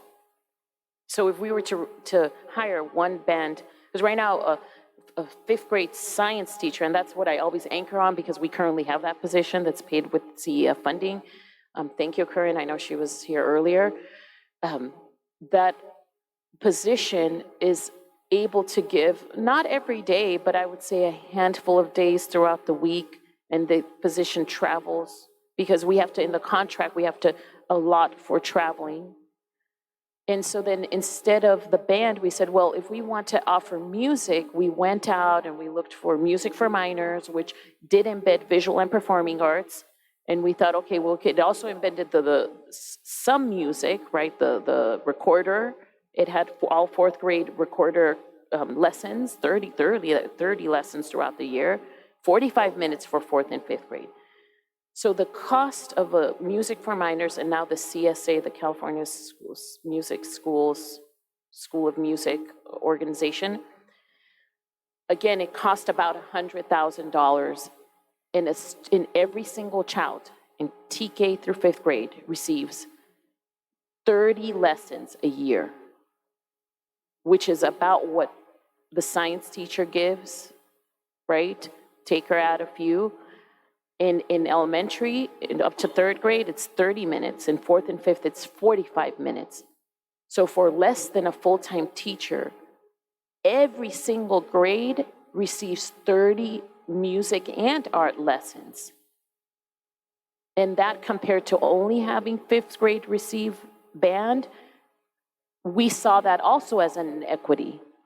Now, we'll have to really see like the progression of it, because the contract that we just signed that offers those lessons at California School of Music, I'm sorry, I don't remember what the last, arts, yes. School of Music and Arts, yes. It's a progression, so it's a scope and sequence. So what the learning that starts in TK, it spirals and you build upon that learning. So by the time the child gets to 5th grade, they will have such a strong foundation of visual and performing arts, that to us was more of a gift of visual arts and performing arts to our students than having kids just come to 5th grade with zero background. And again, think about it. The families that can afford to pay for piano, to pay for whatever visual arts and performing arts, those kids already are coming with the advantage to the band class in 5th grade. Versus the kids that are coming in cold, right? They come in cold with no background. They're like, I don't know how to play this, and they give up, right? And so that's the reason why we brought this, and we're bringing this program, because we feel that eventually, if we give it time, the skill level will catch up to the students by the time they get to 5th grade. Now, It doesn't have to be an or, it could be an and. Yeah. It could be a modified. Based on timing and programming, because if, it sounds like a fabulous program and, you know, more akin probably to what most of us had accessible when we were growing up. But, okay, I grew up in Arkansas, and there was a lot of music. And it was a university town, so I just assumed all districts had that. But when I taught in Arizona, also, the instrumental started in 4th grade for, you know, and accessible to all kids. And that was, I'm not saying it was a perfect model because it was then pull out, but they had option of symphonic band or they had strings and so this program sounds like it gives them all the great foundation, but it's hands-on an instrument that you have to start. So whether it's 5th grade or whether it's middle school, without and deconflicting those opportunities. If you have to choose between EL and a band class, then you don't get a chance to start that. And I love that we're pushing visual and performing arts into the EL classrooms. That's great. But again, it's that missed opportunity and you know, I think you're a USC graduate. The music research that they do down there in Los Angeles for their underserved populations, correlation is not causation, but it's awfully powerful research when they show students that start on instruments in elementary, how much better they perform both in language acquisition and math. So I really appreciate just your eye on the prize. Other questions, comments? I have a comment. Sure. I think what's concerning to me is that we're trying to make things equitable, but we also are suffering because of what we're trying to do. It looks like there's a less interest in kids. I would like to say is, well, there's a couple of things. I had a question about the summer school band, and I guess my question was answered. It didn't go through because of lack of enrollment.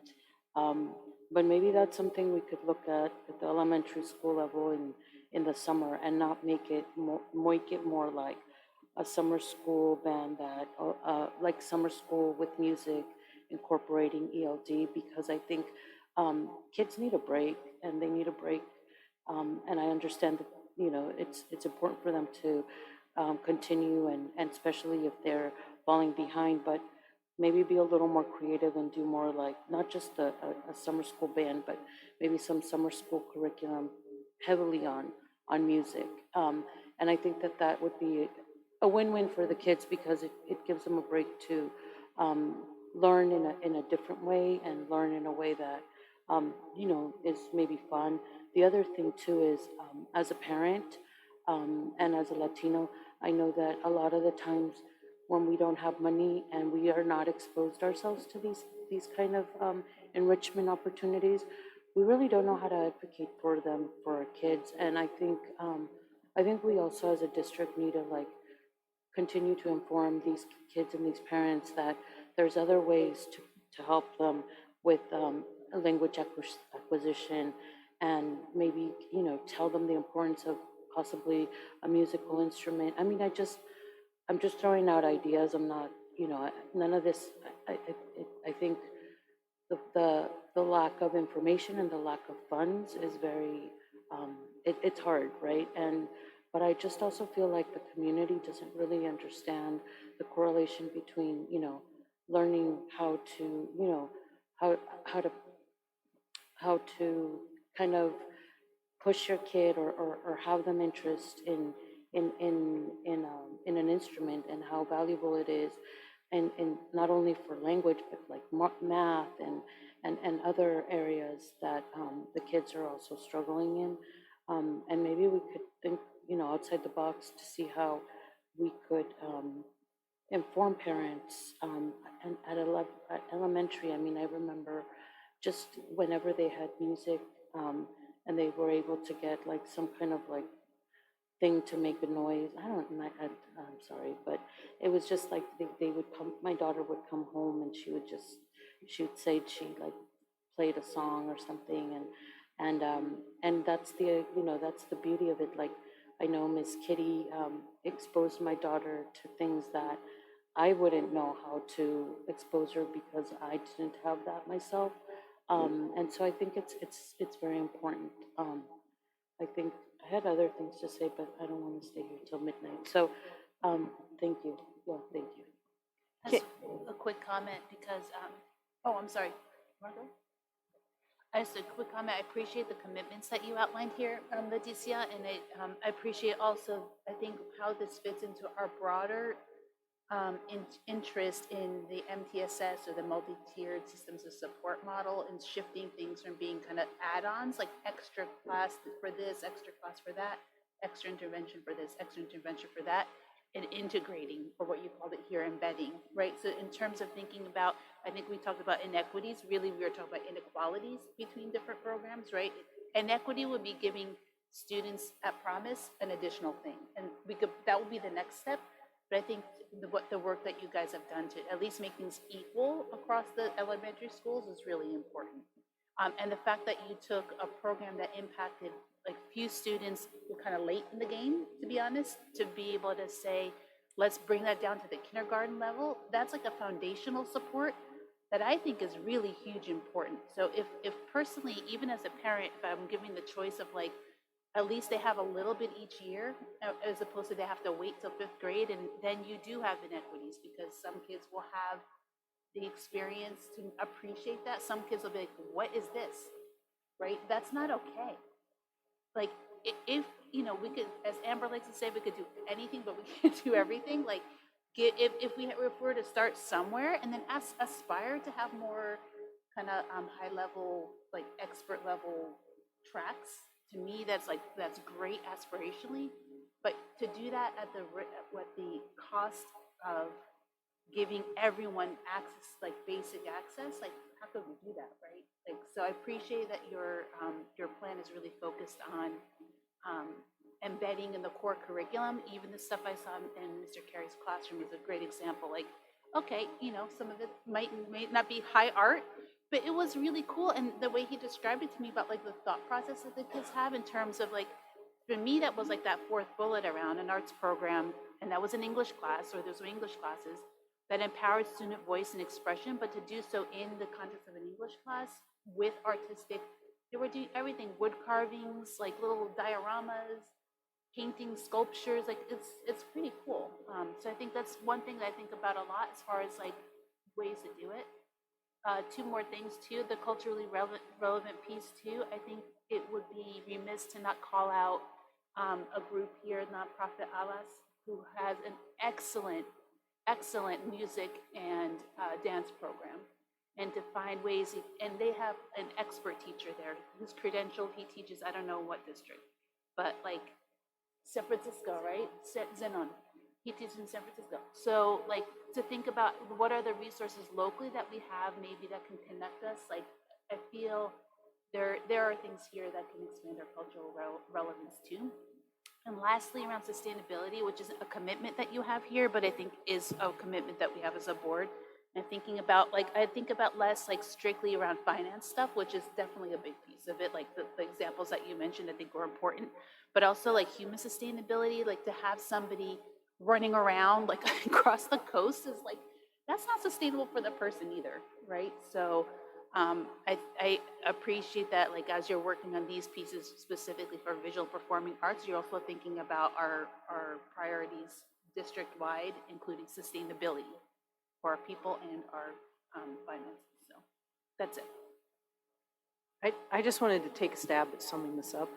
So it sounds like we lost our 5th grade band instruments, but for less cost, maybe $50,000-ish, we gained kindergarten through 5th grade, TK through 5th grade, music and visual arts.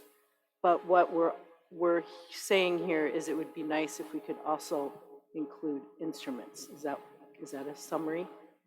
True. If we don't figure out how to stabilize a feeder, you won't have a comprehensive music program. You won't have a comprehensive high school if you lose music. And that's it at a unified district. If you don't start kids on instruments before they get to high school, you're not likely to have a band in the high school. And so that's just, I'm not saying how to fix it. I'm just saying that's one of the pieces that's broke. So thank you for summarizing. One thing is roughly half the districts in this state are smaller than us, which is like mind-boggling and kind of crazy. But I wonder if we can see like our enrollments declining. I think that's definitely a contributing factor because it's, like many school districts. If there may be some examples we can see of like school districts that aren't extremely well funded, that are kind of low in the funding area, that could maybe be models for how do you maintain that pipeline sustainably, could be interesting. And that's where I think our TOSA provided examples of how they actually make it sustainable. So we'll keep working on it. Anything else, Dr. Fatia? You good? Okay. Thank you. Next up is item 4C, approval of resolution 2624, dual enrollment and MOU between Feather Ridge College and Half Moon Bay High School, non-CCAP partnership for animal science course.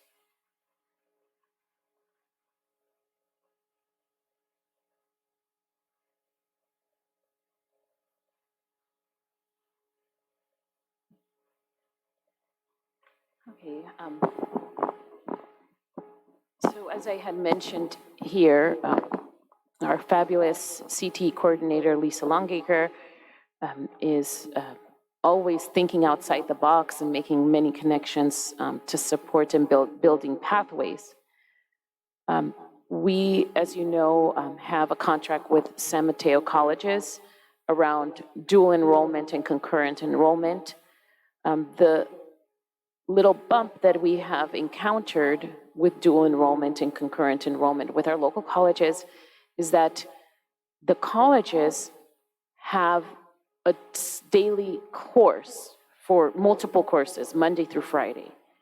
But our current course schedule, master schedule, it's kind of an A-B schedule, the black and the orange schedule. And so a student might have week 1, a class Monday, Wednesday, Friday for week 1, and then week 2, it's Tuesday, Thursday. And then, so week 1, week 2 then starts interchanging and looping. That schedule conflict between San Mateo colleges and Cabrillo Half Moon Bay High School has been very difficult and a challenge to have teachers from community colleges to come here and support and give courses for dual enrollment. What we have here today is an MOU between another community college, Feather River College, which is in the Sacramento area, and Half Moon Bay High School, because again, Lisa Longacre, fabulous CT coordinator, thinking outside the box, saying, well, if they can't come to us, let's try to have our teachers become the community college teacher. And so our fabulous Heather Hanalani we are bringing this memo and this approval of a resolution, 2 things. So we're bringing a resolution and we're bringing an MOU to allow for Hanalani to be counted as a dual enrollment educator, both under Half Moon Bay High School and Feather River College. There's a 0 financial impact on the general fund. We still will be the district that will supervise Hanalani. And we're recommending that the governing board at Cabrillo approves this MOU and resolution, but I believe there's a formal process that we have to go through for the resolution, right, Rosie? Yeah, we will need a motion, a second, and then discussion approval. Do we have a motion? So moved. And a second? I'll second. Thank you.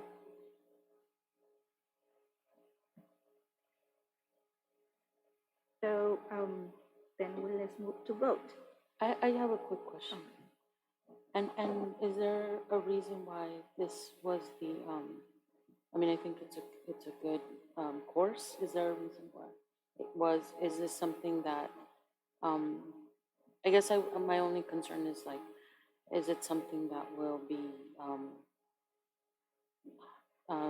como aprovechar, lo van a aprovechar, va a ser algo que, I'm thinking in Spanish, but you know what I mean.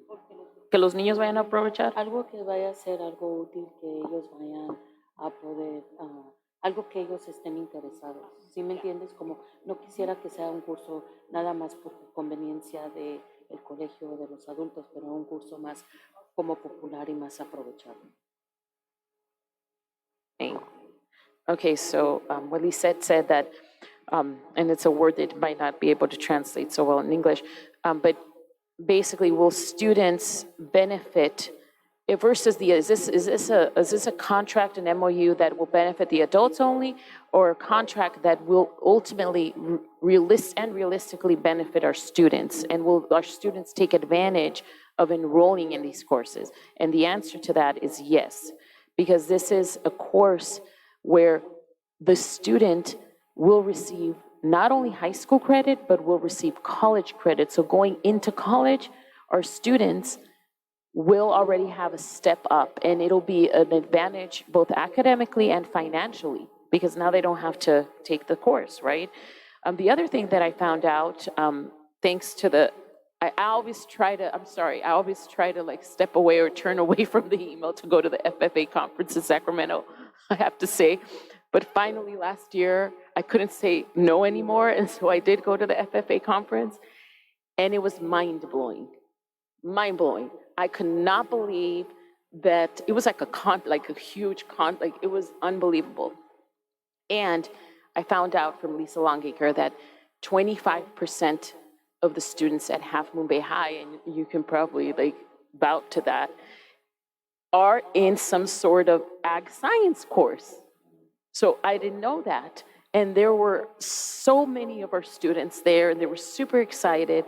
And for Lisette, I mean, everybody, yes, but I do want to point out, because you asked the question, more than I'm just going to be honest. This course looked like our community, 50-50. 50% Hispanic, Latino, 50% white. And that's exactly what we want to see in AP. It's exactly what we want to see in our high-performing courses and everything.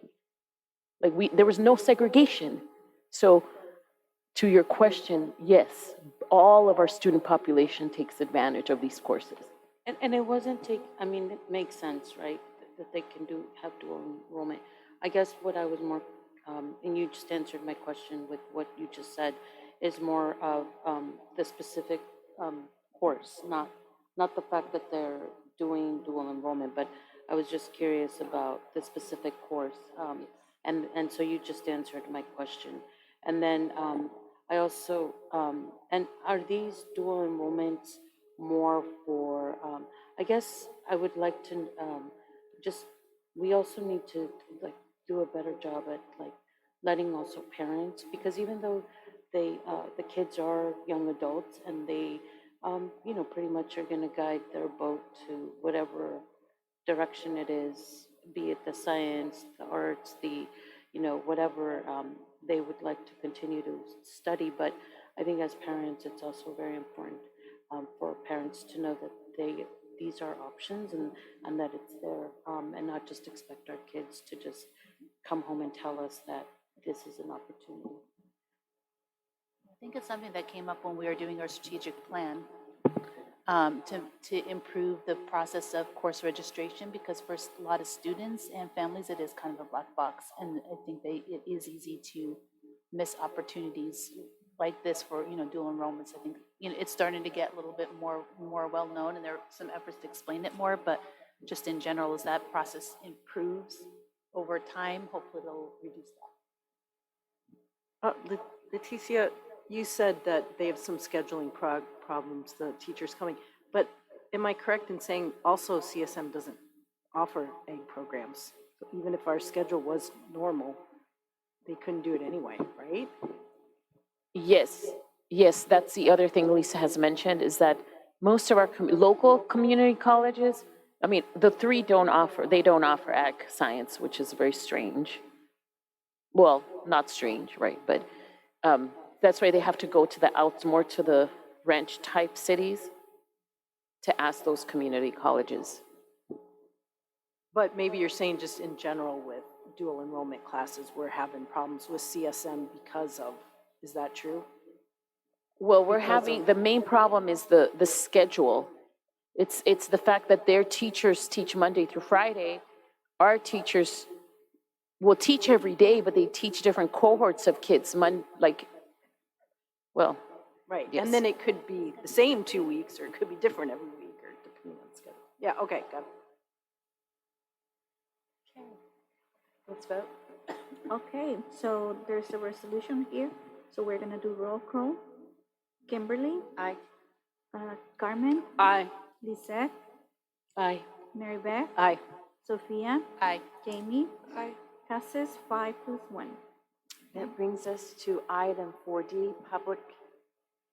Is this the one that we changed the name of, 4D? Thank you. Go ahead.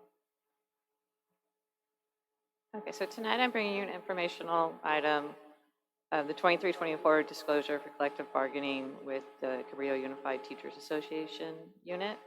It consists of the 6% increase to the 22-23 certificated salary schedule, retro to July 1st, 2023.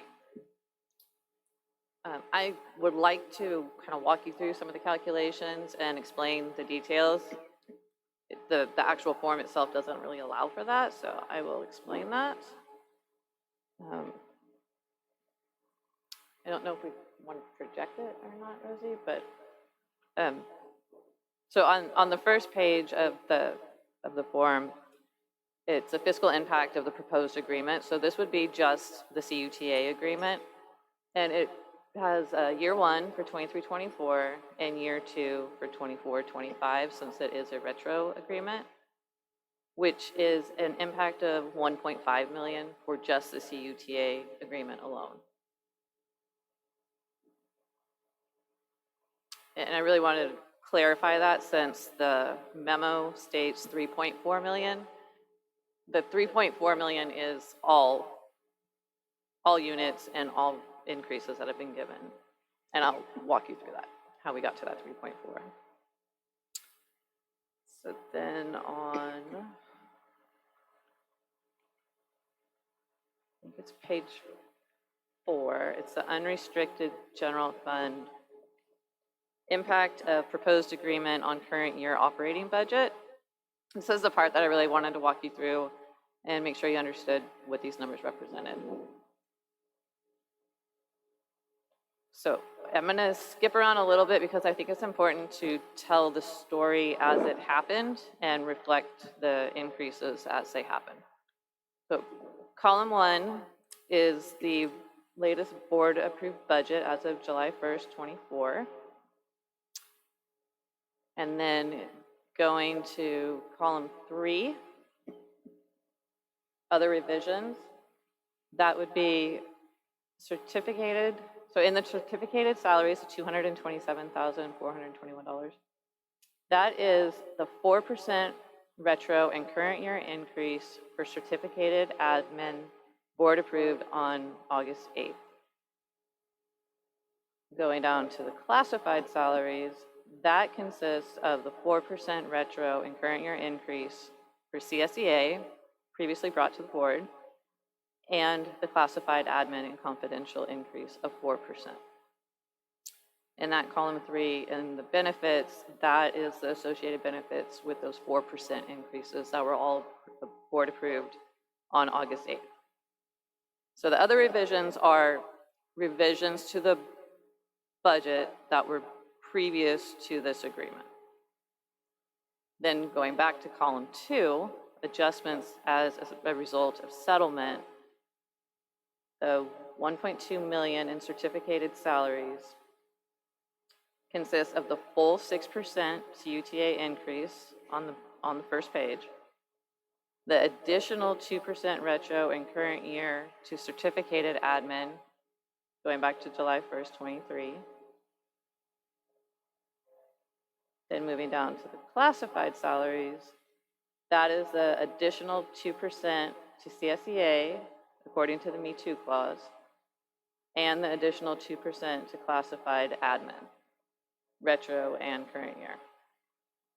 And then the 498,000 in the benefits are the benefits associated with CUTA's 6% increase and those 2% increases to CSEA and to admin. That's where we got the full 3.4 million for all units and certificated and classified admin.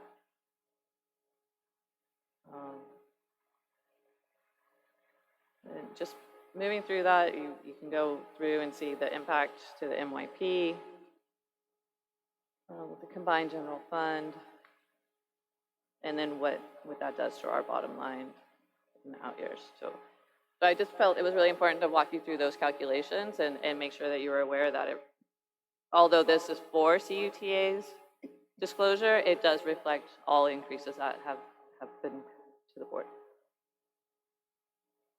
And then also the letter from the county is now attached and I think has been provided after they have reviewed the AB 1200 and given their feedback. Jen, I listed this item as an action, but I'm seeing the memo, there's information. We don't need action for this? We do need action? Okay. Okay. All right, so I need a motion in a second, please. So moved. Second. Second.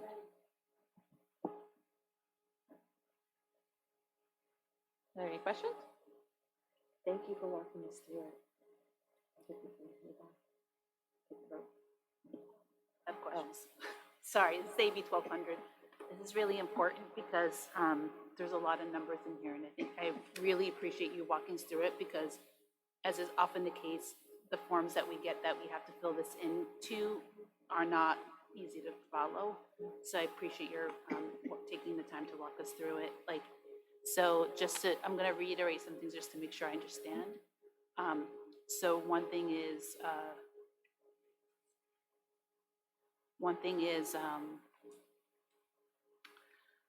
so this, you said this is kind of the impacts of the CUTA agreement, but includes all the impacts, not just the impacts on CUTA staff. Yes. Okay. And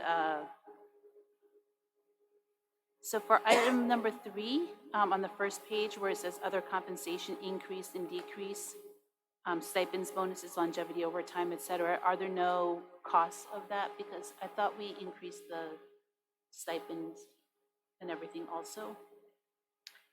So we did not give a retro for those. Oh, okay.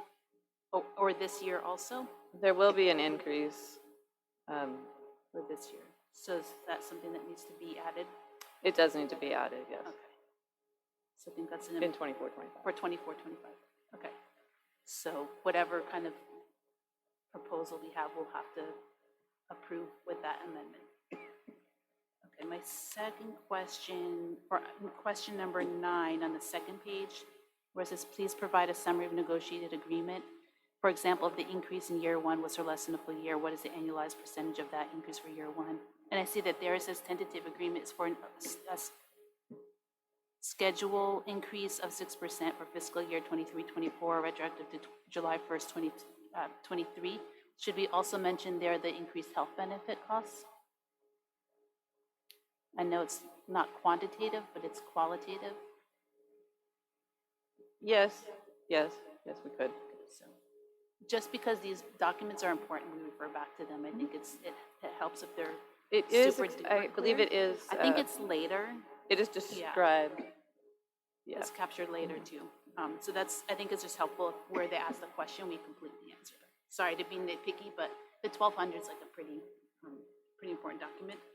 And for items 12C, are reductions to budget or program necessary to accommodate the settlement? Include the impact of changes such as staff reductions or increases, program reductions or increases, elimination or expansion of other services or programs. And there's NA there. And I know that you address this somewhere else too, but it seems like there should be some explanation of, like, we're going to have some efficiencies, cuts, prioritization, whatever we want, right? So should we fill something in there too? An item, Yeah, I see it. We do address it in another item, I believe, or even at the end in a summary. yeah, so maybe you can just We copy do. paste from that, but I just feel like for a form like this, you don't want to have like NA if there's an answer to the question. Just for completeness. Okay.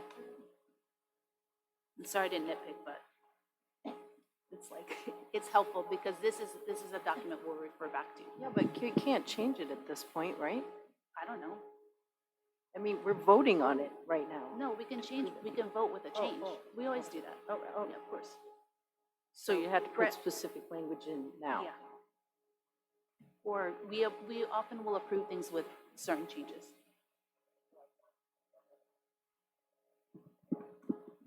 Yeah. There you go.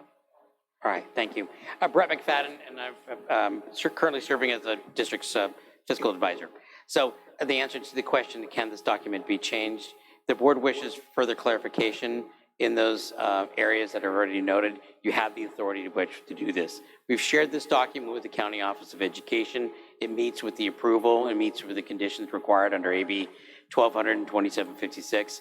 These suggestions that are being suggested by Board Member Lane are further clarification, and they are for legal purposes acceptable.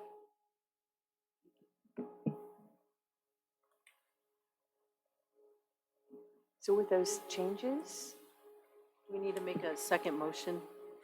I just have, I'm sorry, I have a couple more questions. I was,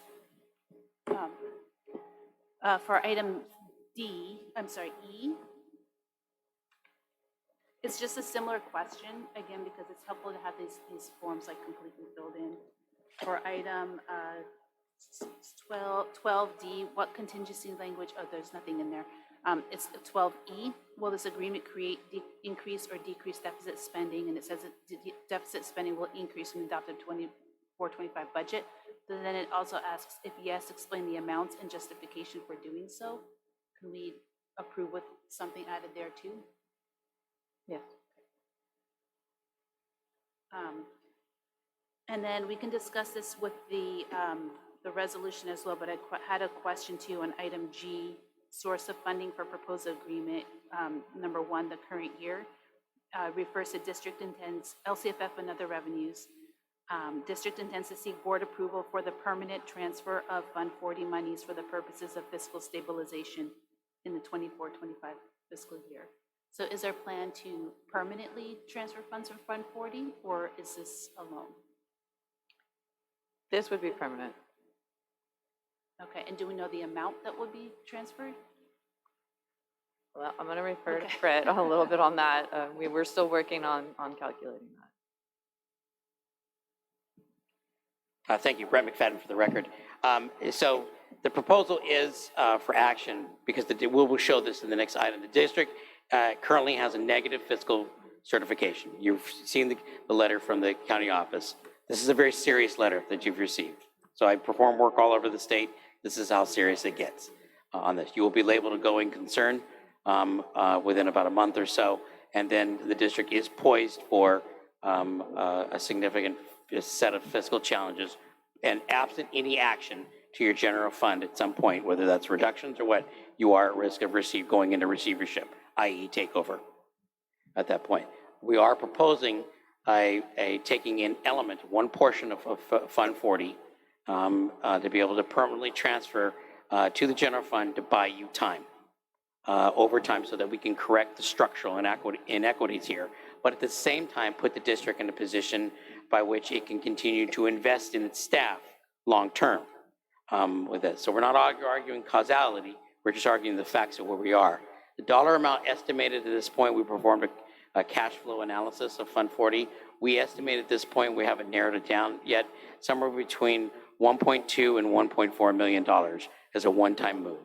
Now, what we're also trying to do at this point, and I can talk about this more in the action item, we have heard the board's concerns relative to Fund 40 and having monies available for capital improvements. So trying to honor all of those things, because we can't have it all. But trying to honor those things, we're trying to utilize Fund 40 for three specific purposes. Number one, because we're community funded, we go cash negative. It's just a normal thing of all community funded districts. We're using Fund 40 in order to cover our cash requirements. That's called interfund borrowing, that is paid back at the tail end of the fiscal year. Number two, we're using a portion of Fund 40 monies for fiscal stabilization in order to buy the district time. And then number three, we're trying to keep a sizable dollar amount in Fund 40 so that in case you needed to use it in future purposes, but keep it for its initial stated purpose so that the bulk of it can be used for capital improvements after you get through this fiscal crisis. That's what we're attempting to do.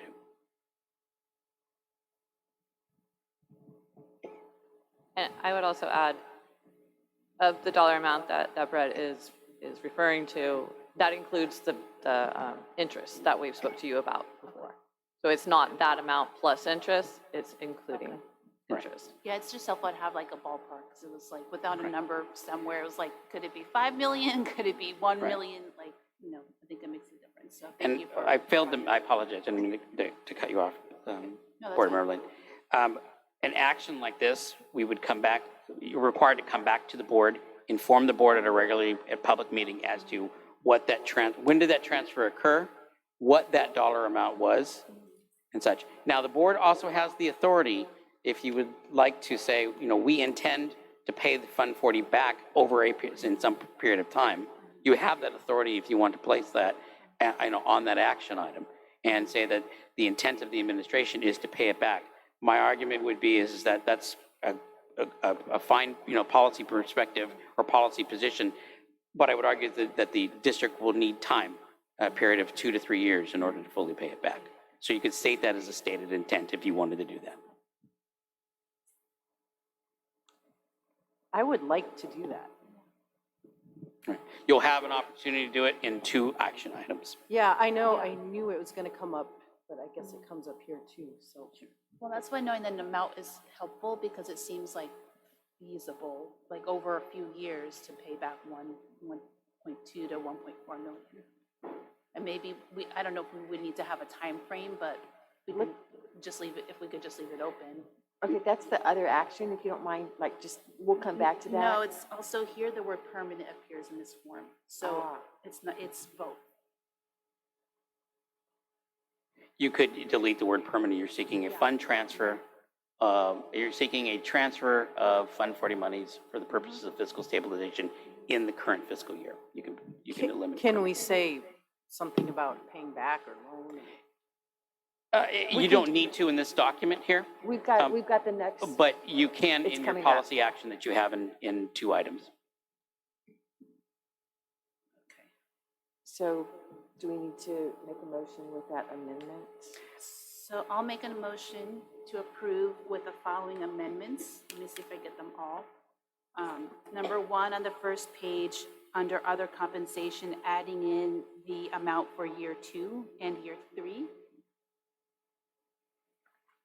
Second, adding a statement in question number 9 about the health benefits costs. Third, under item 12C, adding an explanation under C. Fourth, under item G1, I think that's still at number 12, 12G1, deleting the word permanent. Under 12G2, deleting the word permanent.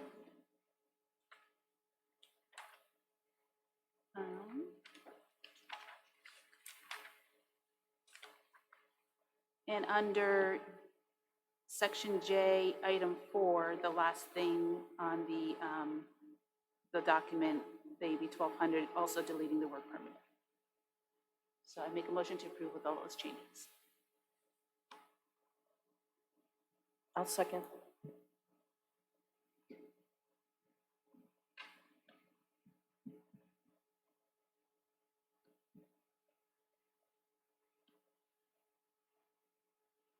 All in favor, please say aye.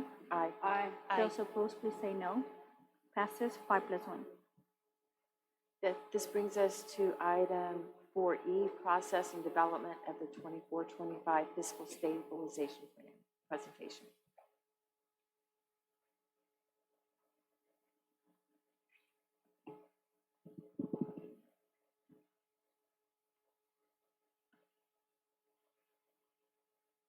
Okay. So Brett, again, is going to help me with this presentation.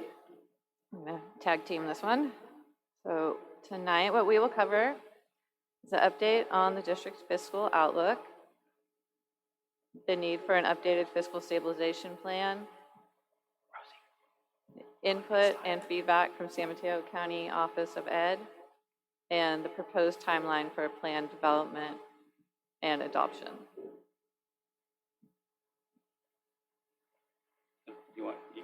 Can I have the power to remote control?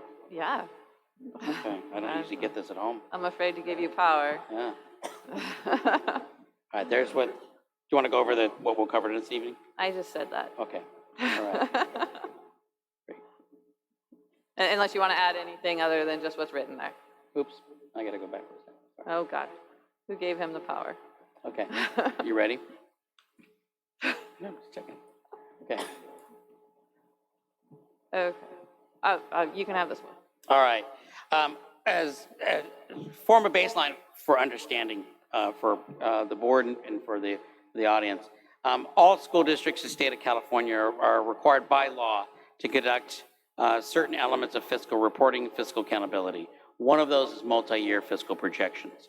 Multi-year fiscal projection has its some inherent weaknesses to it, but it is the only mechanism by which we are authorized to use in order to predict how we may look over the course of a 3-year period of time. You can make them longer than 3 years, but after that, your crystal ball starts to get pretty opaque. So the minimum required by law is 3 years, the year that we're in, plus 2 out years. And then we operate according to fiscal years with this. Critical portion of what you just looked at as part of the public disclosure statement is after the agreement of any tentative agreement with any particular labor or bargaining unit, you have to conduct a public disclosure, a statement saying, what can you afford the agreement, and if not, what actions might you take in order to afford that agreement, and you have to conduct an updated multi-year fiscal projection. So with that being the case, the district's new multi-year outlook is the following. This is as of the action that you just took just prior. And so what you can see here is that we've line itemed what those estimated costs are over the multi-year fiscal projection, and we plugged them into the district's latest multi-year fiscal projection, which was the July 1 budget adoption that you had. As you can see here in this case, you go to the bottom row, unappropriated funding balance. You can see that the district now is actually in a very serious fiscal challenge with an ongoing structural deficit, and you are incurring that deficit and actually going cash negative in the current year, in this current year now on it. So this is a dire picture, absent any action that you take. So this picture here does not include any type of action, and we have a proposal for you that we believe can help to correct this or temporarily correct this fiscal condition and buy the district time. But at this point in time, if you are allowed this to stay in place, county office will issue a letter labeling the district a going concern and will require the district to adopt a fiscal stabilization plan no later than January of this year to be able to do that. And we've laid out that timeline. So I can't overemphasize to you, and with my fiduciary responsibility to you is in part to basically outline what the implications are of this current situation. So I can't overemphasize what a dire situation this is. You are now negatively certified in terms of your fiscal condition on that. Now, a lot of districts have been negatively certified. It's not the end of the world, and there are ways of getting through this, and we think we have a plan for that, and we've shared that plan with the County Office of Education. Bit of background for the audience. County Office of Education operate as a fiscal oversight agency on behalf of the state. School districts are subdivisions of the state, so the county office, acting on behalf of the state, provides fiscal oversight. So they have significant ability to opine. They also have a significant influence in terms of what they can require you to do in certain situations, this being one of them. Brett, So, can yes. you go back just to that other page? I will. I think I see an error there in my calculations. I just want to point out, the ending balance of 25-26 does not match the beginning balance of 26-27. And I think that was probably just a last minute error.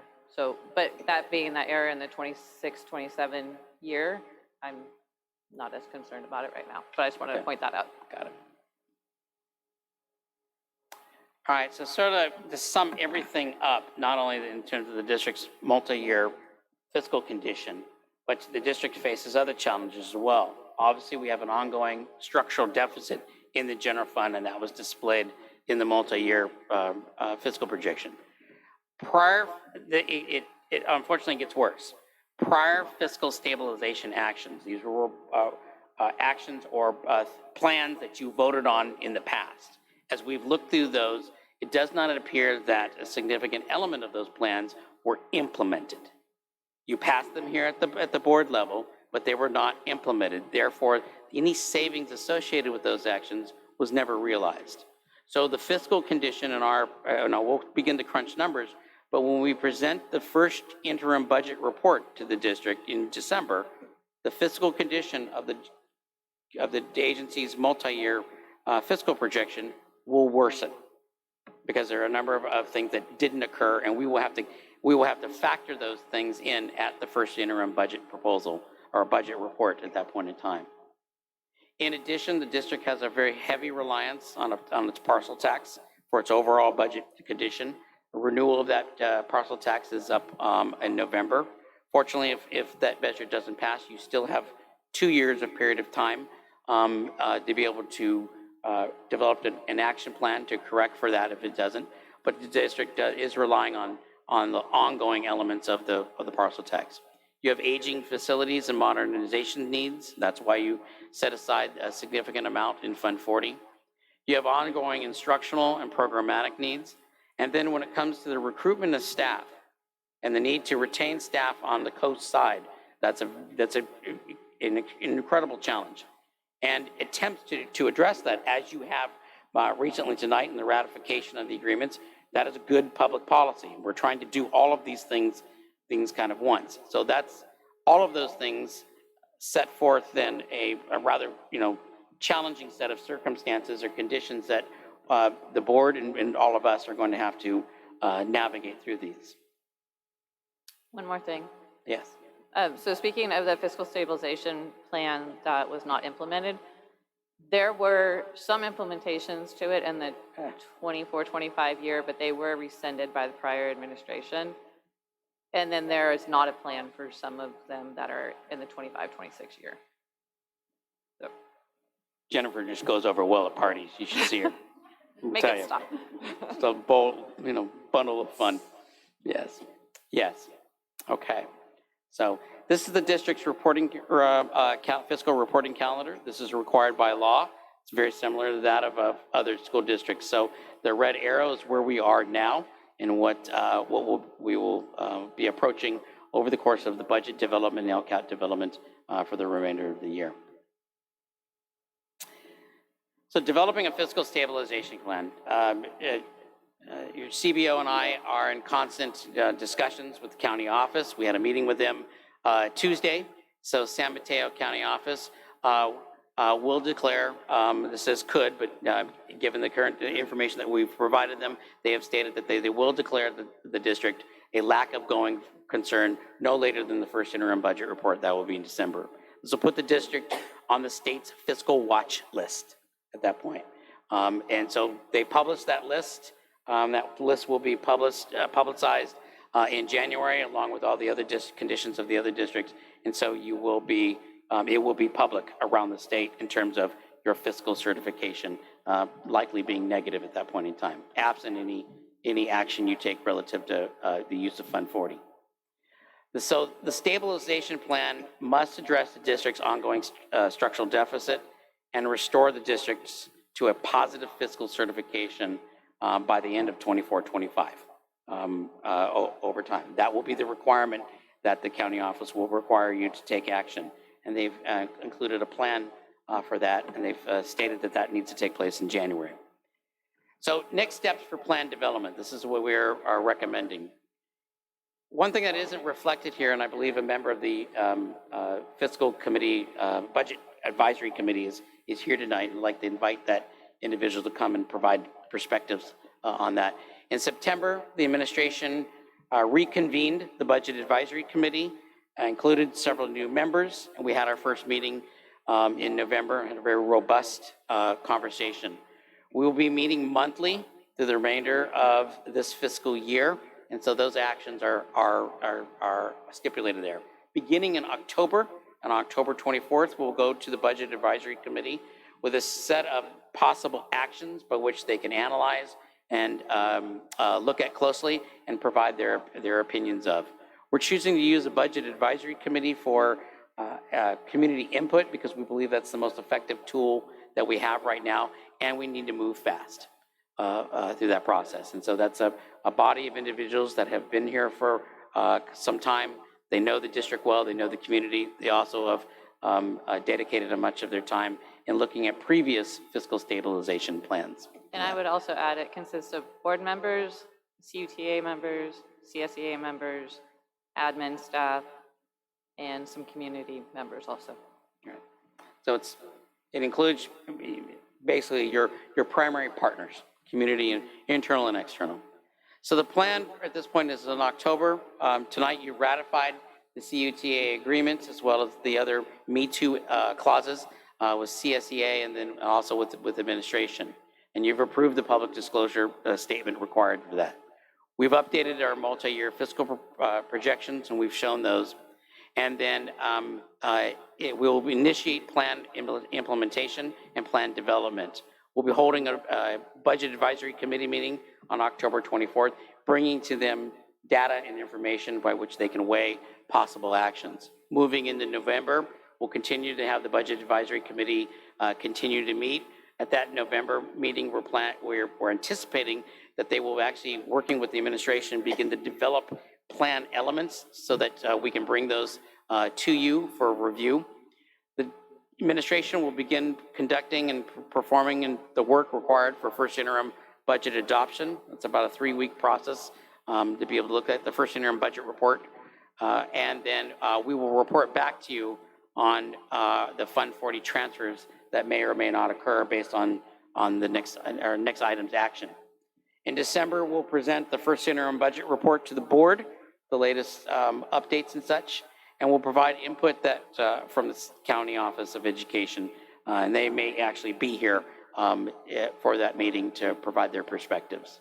We'll provide further input from the Budget Advisory Committee. They will be here, and actually we hope that they are, members of that advisory committee are here through the course of the next several months with that.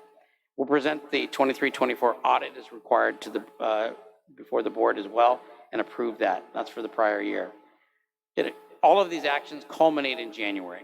The county office has informed us that they would like to see that the fiscal stabilization plan be adopted by the board in January because there's a number of actions and steps that need to take place over the next several months to be prepared for implementation of your 25-26 budget. And that will be board adoption of your fiscal stabilization plan. Well, then also at the same time, the governor will come out with his updated or new budget proposal for 25-26. We'll weigh and look at how that may impact the district's long-term fiscal stabilization and stability, and plug those numbers in. And then finally in January, we will need to adopt some preliminary staffing resolutions in order to be poised for possible actions that may need to occur for the 25-26 fiscal year.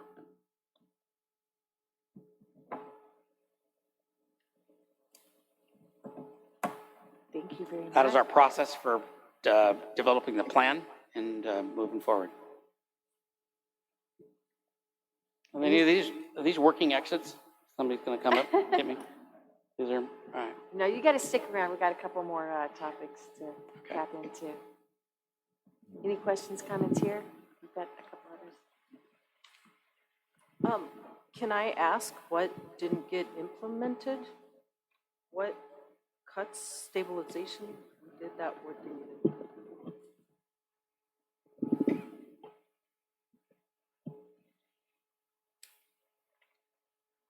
So in the last fiscal stabilization plan, there were a number of cuts that were identified by the previous CBO and superintendent. I enacted all of those cuts, and we had to rescind the layoff notices, both to our certificated and classified team members. In addition to that, we ended up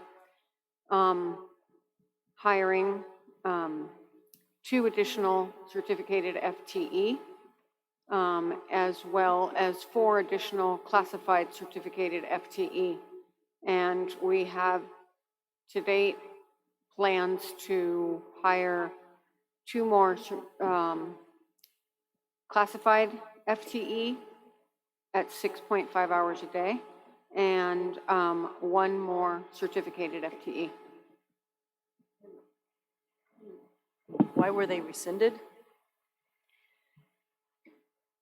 They were rescinded because they, can I be transparent? Okay, so, well, I mean, I'll be If you have to transparent. ask, I'd recommend yes. Okay, sorry. Well, don't do illegal things. Well, no, you're no, it's not HR. that. It's just that, for me personally, sitting in the Human Resources Department, it seemed that some of the work of the Budget Advisory Committee was done in isolation or silo.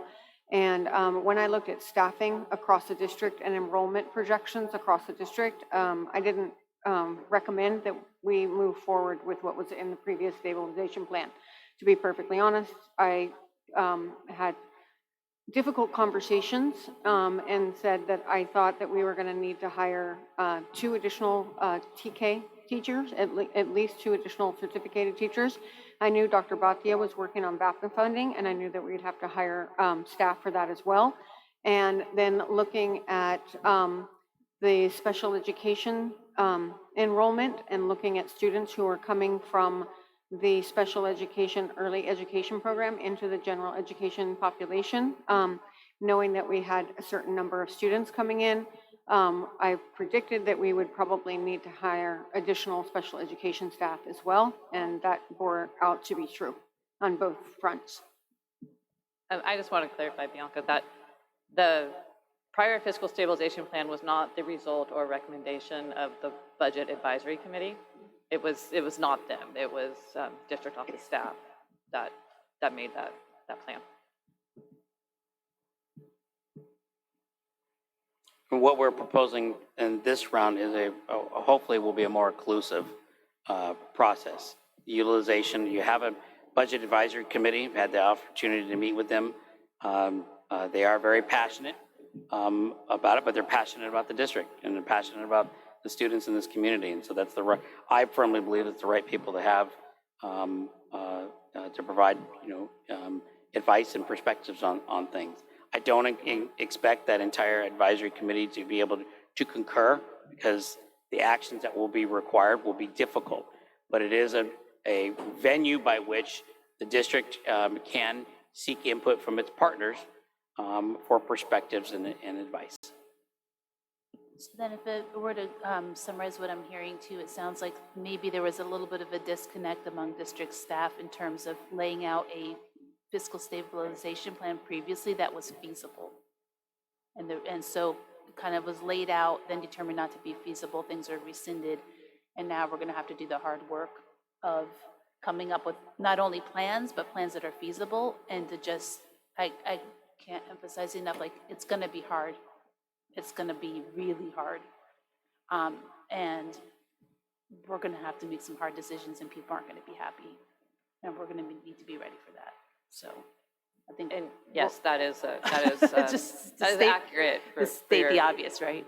Yeah, it's gonna be hard, and we would love to do a lot of different kinds of things, but when we're looking at 1.4 million borrowing from Fund 40, and we know things go up and down, and generally they go down, like they go not in our favor when because it's usually unanticipated costs that come up, not anticipated revenues. I mean, that would be nice, but it doesn't usually happen. Yeah, like, oh, money just falls from the sky. It does not somehow usually happen. We just need to be prepared for it. It's going to be difficult for everybody. So, And if I may, I'd like to speak to it from the human perspective. You know, there's a reason that human resources is called human resources. And so I really want to say that I have tremendous confidence in our consultant Brett McFadden here, and Jennifer, our new CBO. We work very, very closely together. And, you know, it's hard on people. And we want to make sure that whatever decisions and actions the district directs are realistic and feasible, and that they recognize and take into account the impact on our staff. I also want to recognize what you guys have done and what Amber was able to do when we had the attrition of a administrator late in the summer in the district office, how she had made the decision to, instead of backfilling that position, transferring existing administrator over to that role, and what's the right word for, like, removing his old... Eliminating that position. Mhm.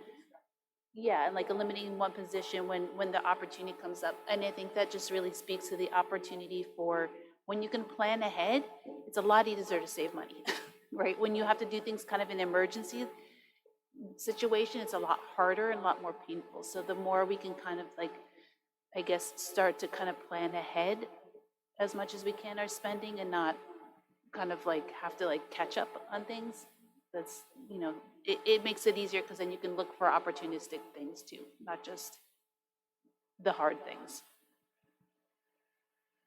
Okay. If we're done with this item, I would suggest a quick break, 10 minutes, and we're back. And so this is going to be a two-part. I move that we take a 10-minute break and we go past 10 o'clock till, let's say, 10:45, so we can get through everything. I don't think they're going to take real long, like 4 items.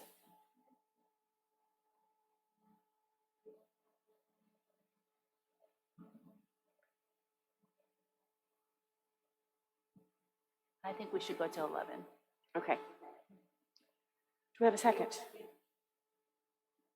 Sorry, I make a motion to go to 11. Thanks. Second. All in favor? Aye. See you in 10.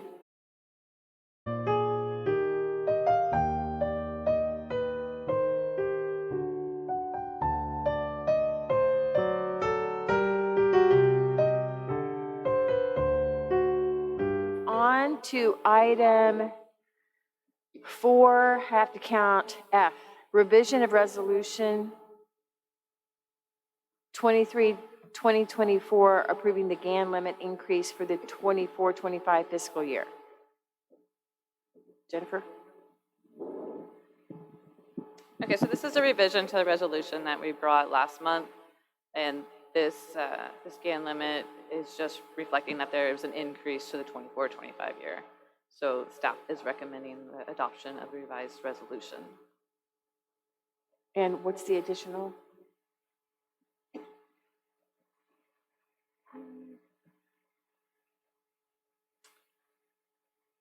The 24-25 fiscal year includes an increase of 3.4 million to the GAN limit.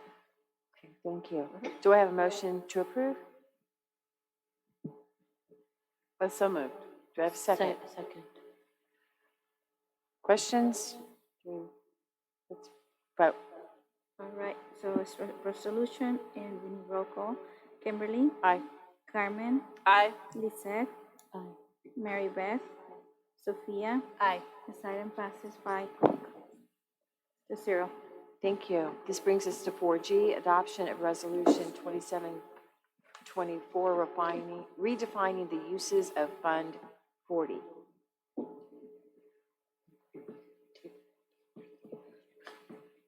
And I'm going to bring Brett back into this conversation again. Maybe you can take it away, Brett. All right.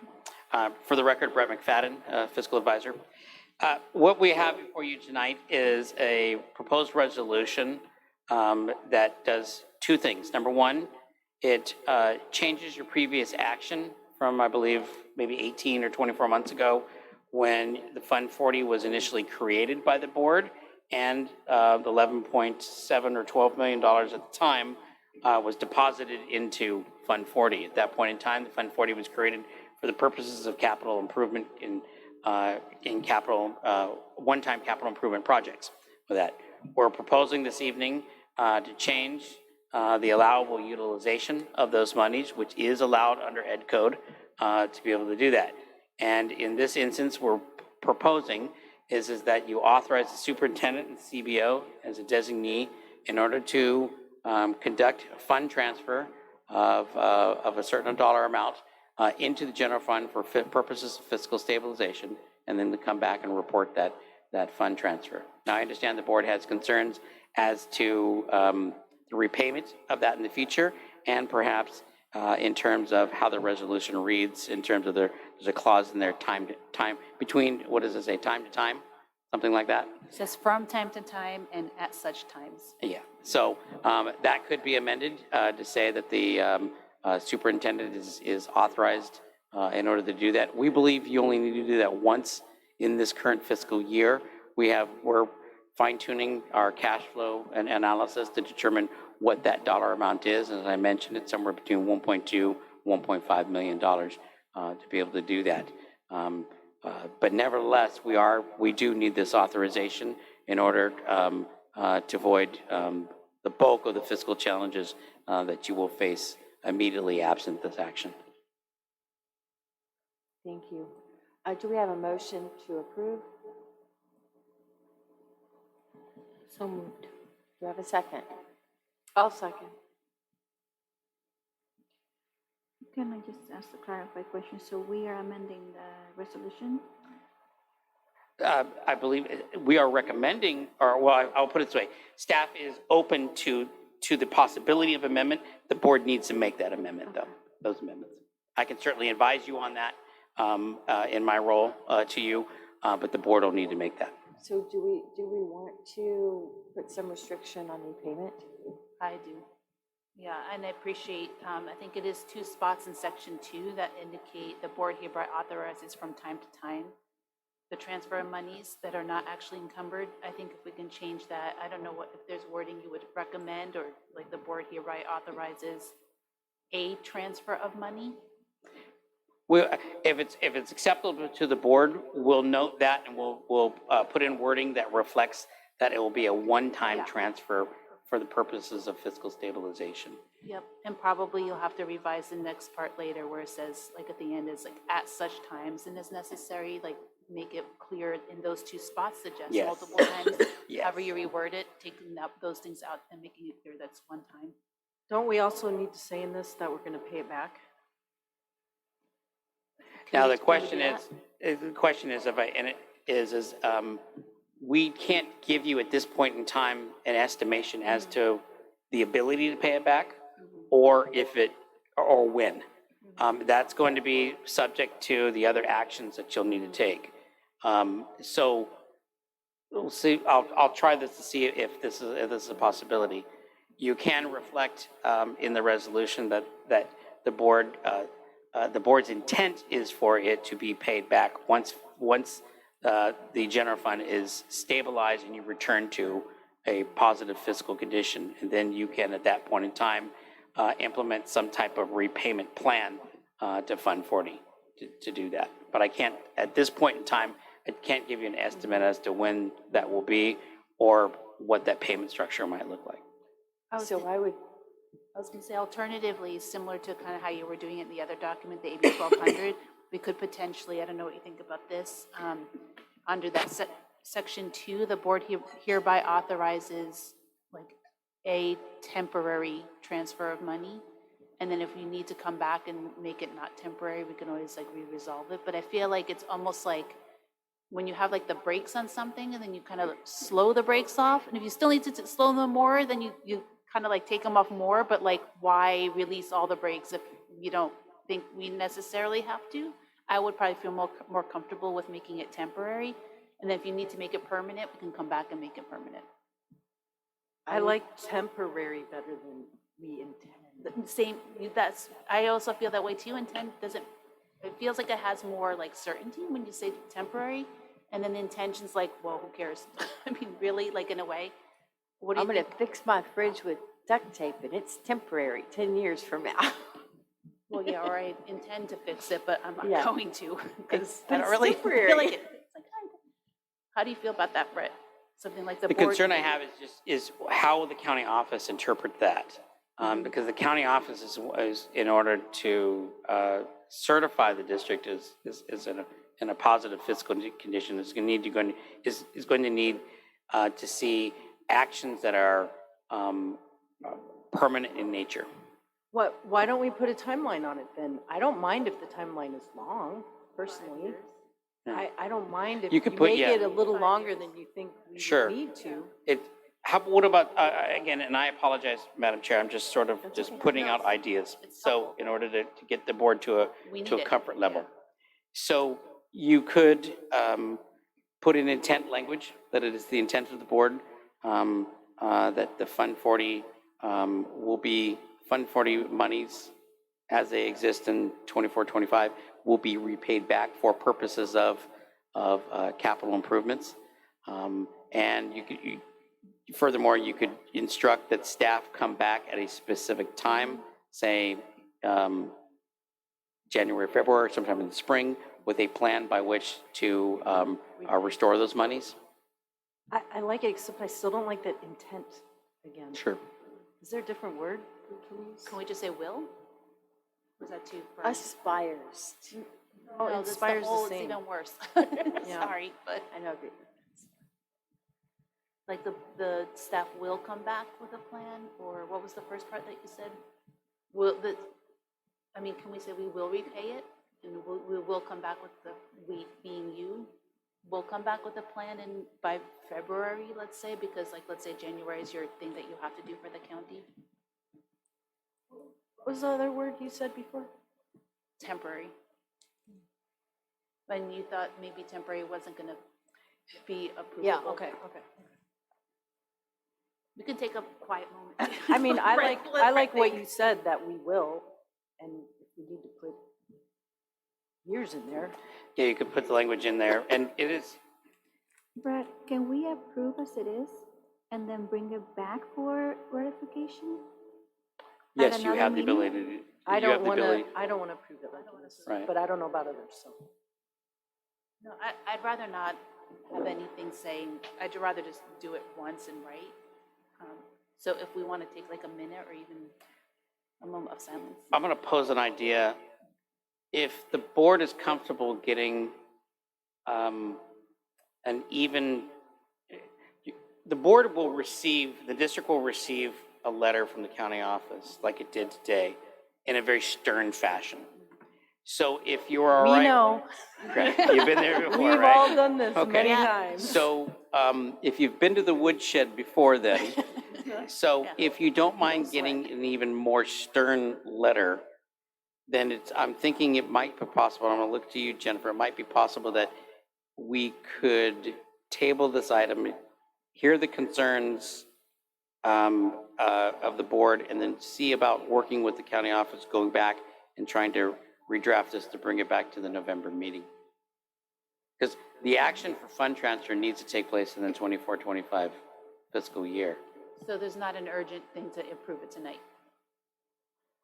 I'd rather We fix got the it and impression approve that it. it was, we got the impression from this county office that it was I don't want to get a urgent. sterner let letter. him I think finish. we can fix it. We had I got the impression that they were intended, they expected the action to be approved this evening, to do that. So it might be possible that we can convey the board's concerns and see if we're okay to do that in November. I don't know, though. The alternative being we just like revise it here on the fly and approve The it like a alternative, yeah, revision would and be- take our chances. Are that- you worried that the lawyers would need to look at this before we approve language? Is that a worry? Yeah, we'll hear your intent and we'll try to capture that. We will run this through legal counsel. Legal counsel helped to draft this.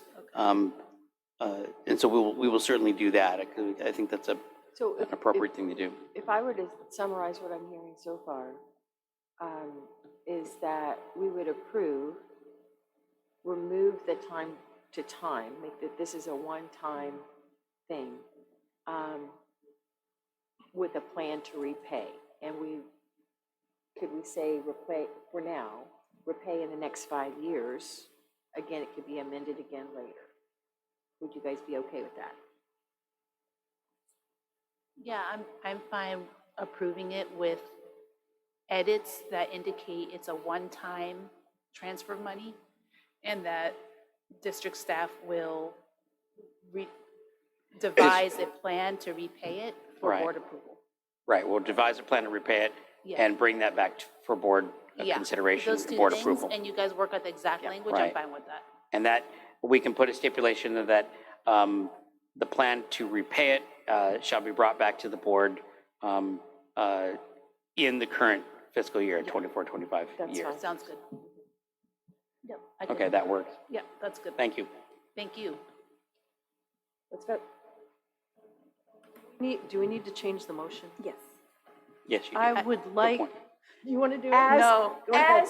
as Brett has just, As and amended. Sophia just said As that. amended. As amended. Motion to approve specifying one-time transfer and specifying their district staff will make a plan to repay it, subject to board approval. The plan is subject to board approval. Board approval in 24-25. In 24, And I 25. second, and let's vote. That's my motion. Okay, so I got the motion from Sophia, second from Kimberly. It's a resolution. So, we need roll call. Kimberly? Aye. Carmen? Aye. Lizette? Aye. Mary Beth? Sophia? Aye. Passes 5-0. Thank you. That brings us to 4H, board construction update. And before Roger comes up, board members, I just want to express thanks. I appreciate your pragmatism, appreciate your open-mindedness as we solve these problems. So thank you very much. We appreciate your assistance.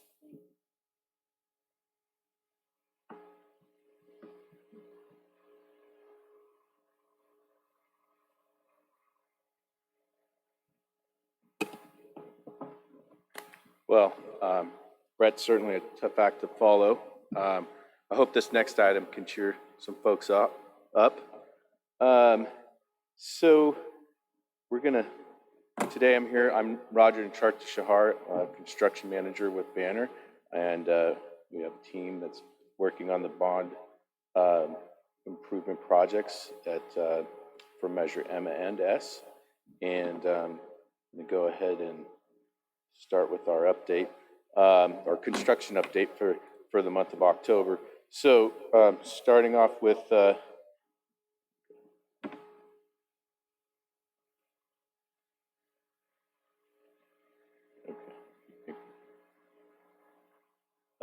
so there we go. Starting off with the project schedule. This is actually the program schedule where we have all the projects shown.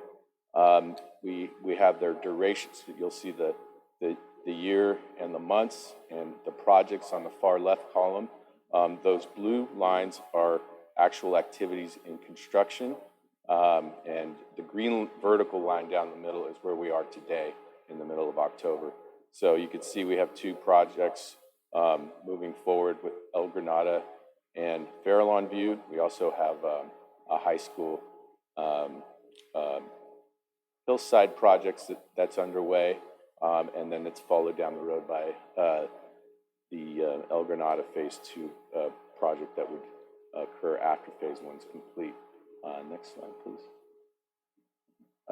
So here we are. This is the project. It's unfortunate, but bond dollars are able to take care of this slide that took place last winter. There was a small slide in the lower drainage area of the high school. That project has went out to bid. We had a number of bidders arrive. I'm going to pick this up quickly, but because there's definitely a lot of slides to show. But we advertised. The low bidder was a local contractor, Andrini Brothers, and they have started the work. They're underway. Our project started at 9/12, and their actual completion date is 11/15. So I'm a little incorrect date there. So that is underway, and our major goal there is to make sure we beat the rain with this project. Next slide, please. There's a photo of the condition that's now currently been excavated, and that's before they started.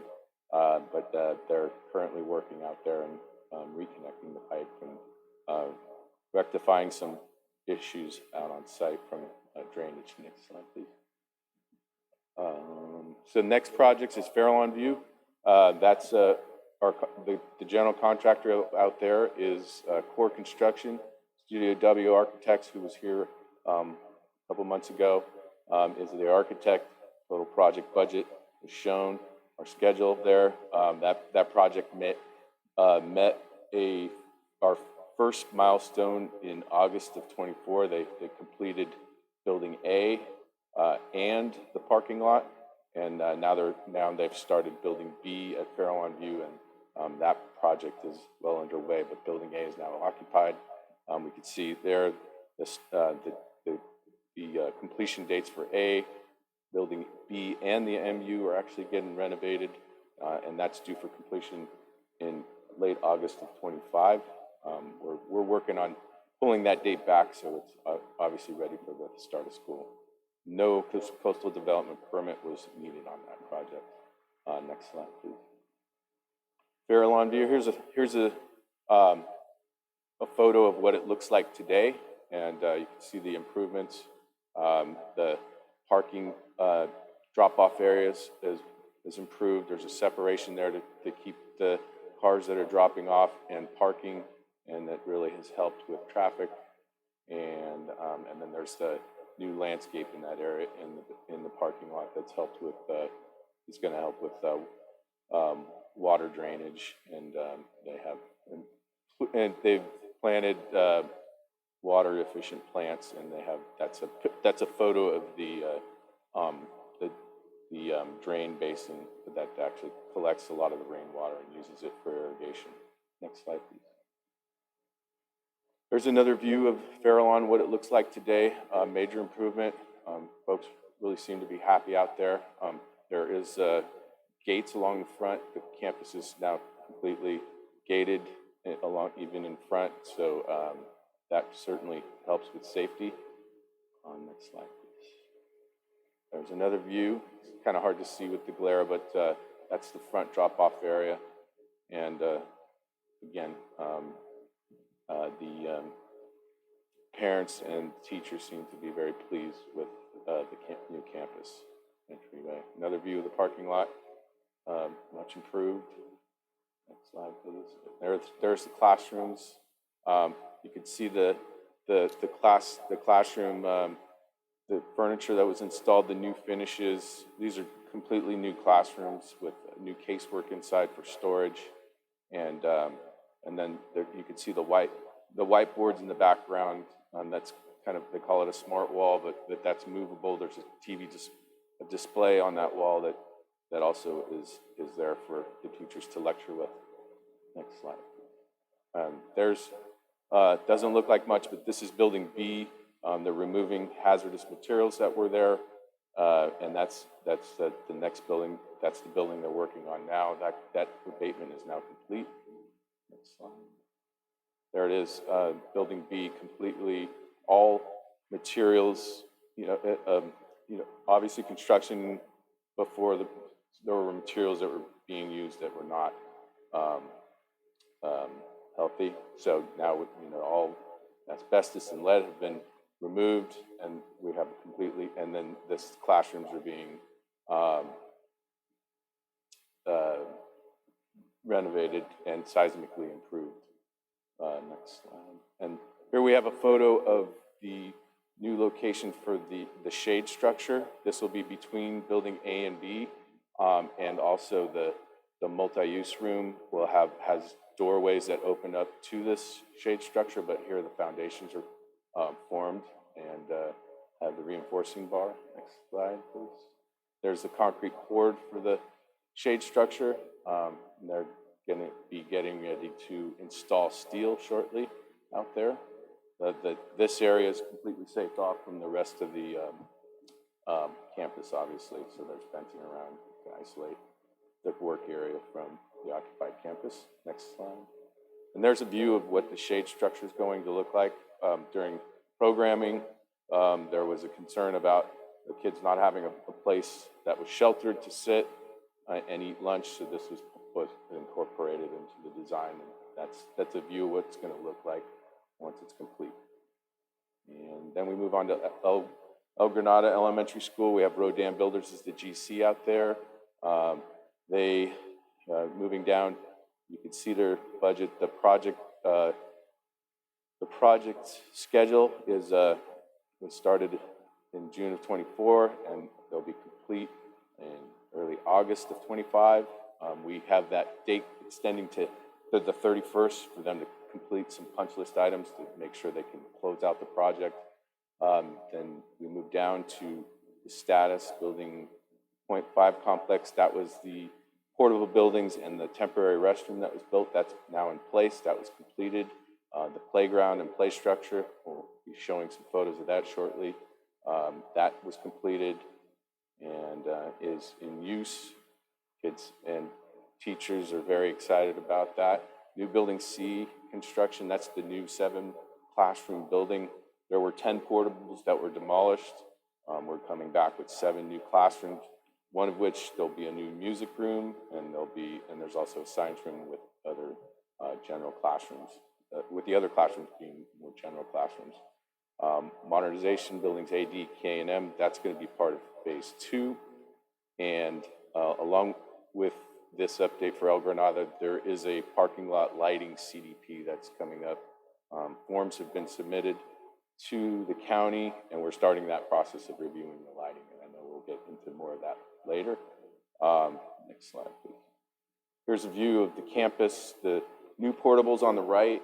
The new building is in the middle, new classroom building, and then the parking lot, there's some improvements there. There to a drop-off area.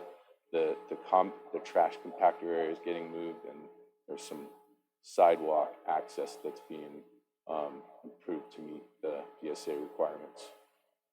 Next slide. Here's a view of the building, the new building underway. This is the building pad, so they're getting ready to. They're excavating for foundations now, but they've completed their grading, and that's the elevation of where the building's going to be, kind of overlooking the water there. Next slide. There they are.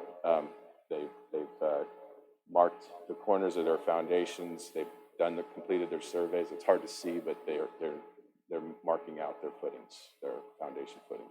Next slide. More of the same. They're starting to dig for footings and getting ready to pour concrete. Next slide. Here they are. They've dug the footings. This is starting to put rebar in. The building outline is in place, and again, preparing to pour concrete, working towards pouring concrete. Next slide. Here they are. They're working on the electrical room, getting utilities in the ground before they pour concrete. Next slide. And here we had some areas that needed some improvements for grass. So there was some hydrosod sprayed between the new portable buildings and the play structure. And so this grass area is growing in, and the plan is to open this up as soon as we can so that kids can play on it. Next slide. Here's the play structure underway. This was a 6-week, it was about 2 months ago with the turf going in and the play structure being built, and not too long before it was opened. Here we are at the ribbon cutting for the play structure. That's Aaron at the podium with the first round of kids excited to start playing on the play structure. And next slide. There she is cutting. There's Aaron cutting, the principal, of course, cutting the ribbon. And next slide. There's the whole playground completed with the play structure and the new grass area that we haven't opened up, almost complete, getting ready to open. Next slide. And then this is some drone footage of the ribbon cutting, and there should be a play button so we could see this in action. Okay, I need to stop so we can play it. I need a second. Oh, yeah, pull it up.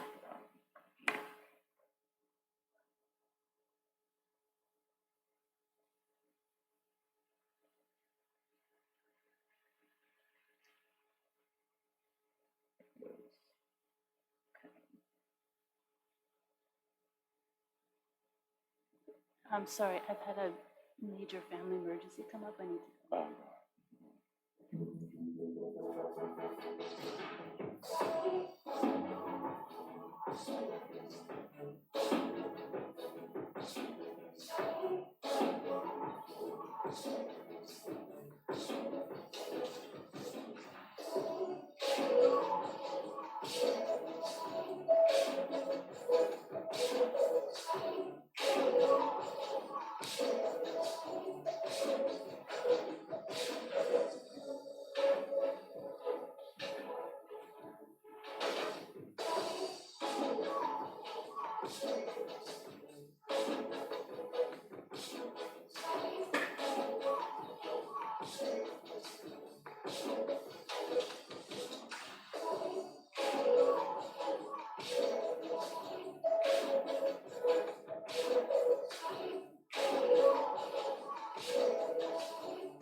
Any questions? Thank you for all the details and the photos and having walked the campuses, and the new play structure is gorgeous. Fairlawn View is gorgeous. You know, it's so nice to see it come together. I got one question. On the phase 2 at El Granada, Yeah. it shows it starting, I think, at the end of summer. Yeah. And why can't it start at the beginning of summer? I just wondered why that couldn't start in June, and it looks like. We have to finish, Okay. we have to finish the first building C first and occupy it. And then, and that also means that some of the folks that are in building A or D, whichever, or K, whichever the 3 buildings we start first, they need a place to move out of. So we have to finish school and then they have to move. But the biggest thing is we need building C completed to create those spaces for people to move to. And that'll allow us to vacate. But it's summer. I don't get it. They have to move there before? I mean, the school will be out, right? No? Yeah, but I guess what I'm trying to explain is building C will be a destination for people to move to. So right now, if we were to start building A, for instance, there's nowhere for them to go. So But why can't you start building A as soon as they get out of school? Why do we have to wait for later in the well, summer? because we have to move all the contents out of.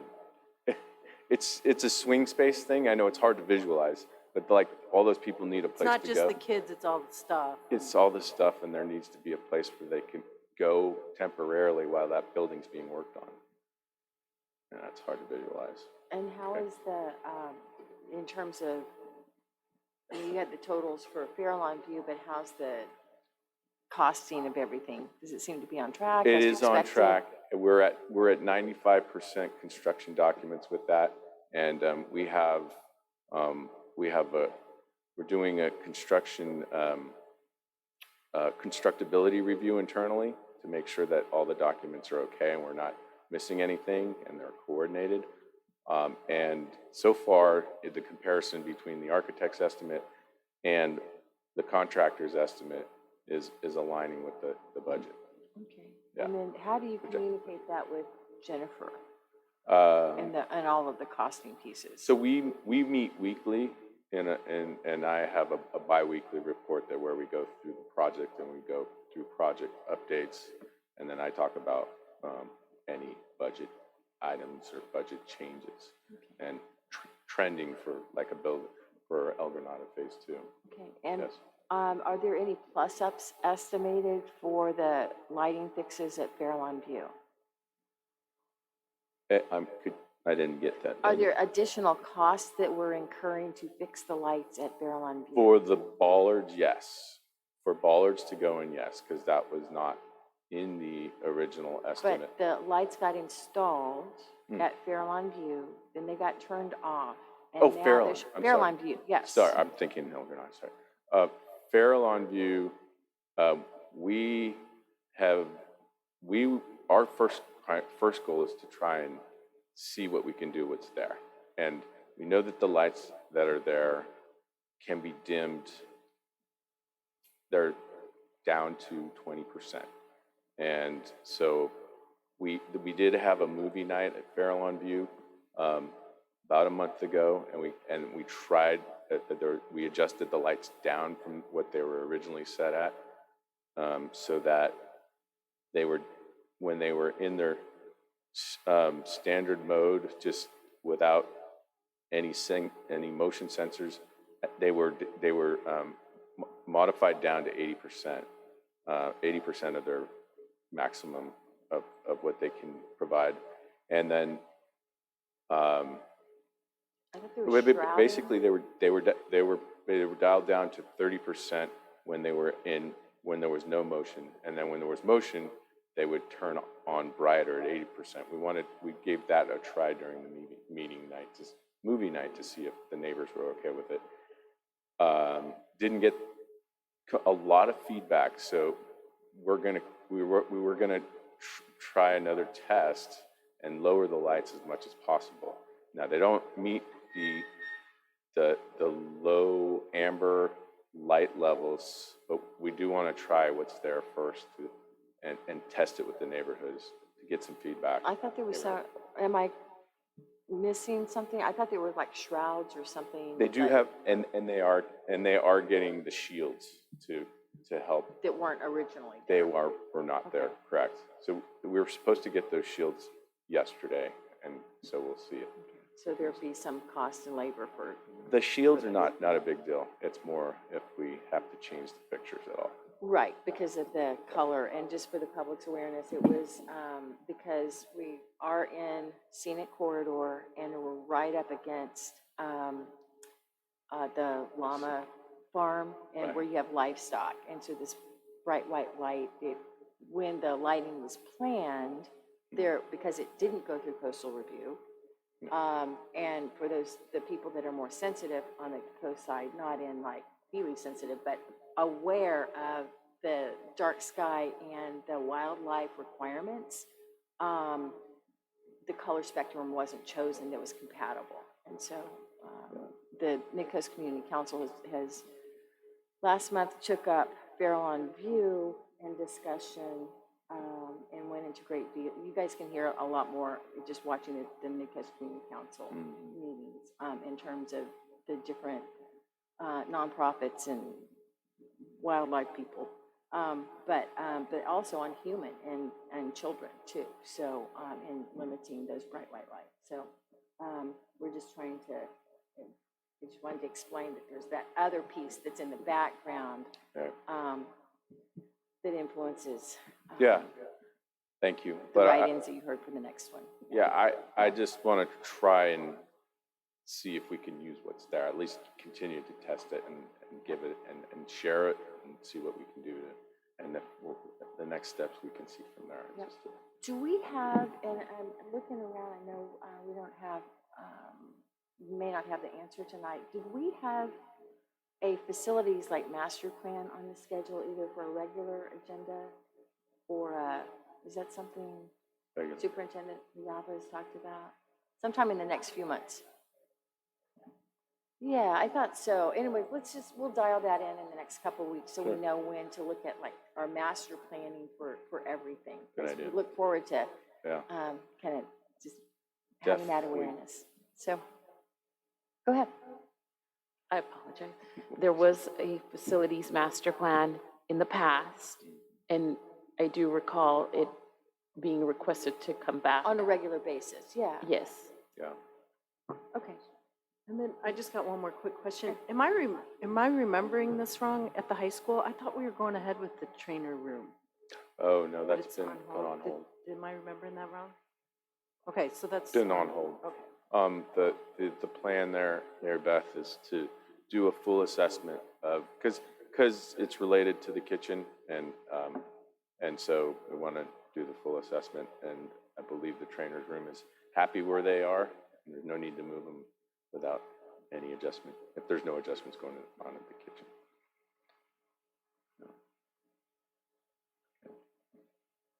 Thank you. Sure. Thank you. And thank you for first figuring out what we could do and then just continue to work with the neighbors because it isn't, it's. Yeah. Thank you. Thanks for the pictures. Sure. Pictures are yummy. Problem. And I'll share, I can share that not the video, but there's a monthly report that we can share. And thanks for the video. The video's good too. Good. Who chose the music? Yeah. Interestingly enough, the contractor had someone that flew the drone and recorded everything. He edited it and did everything. Rodan's been Remind me the name of the contractor at El Granada?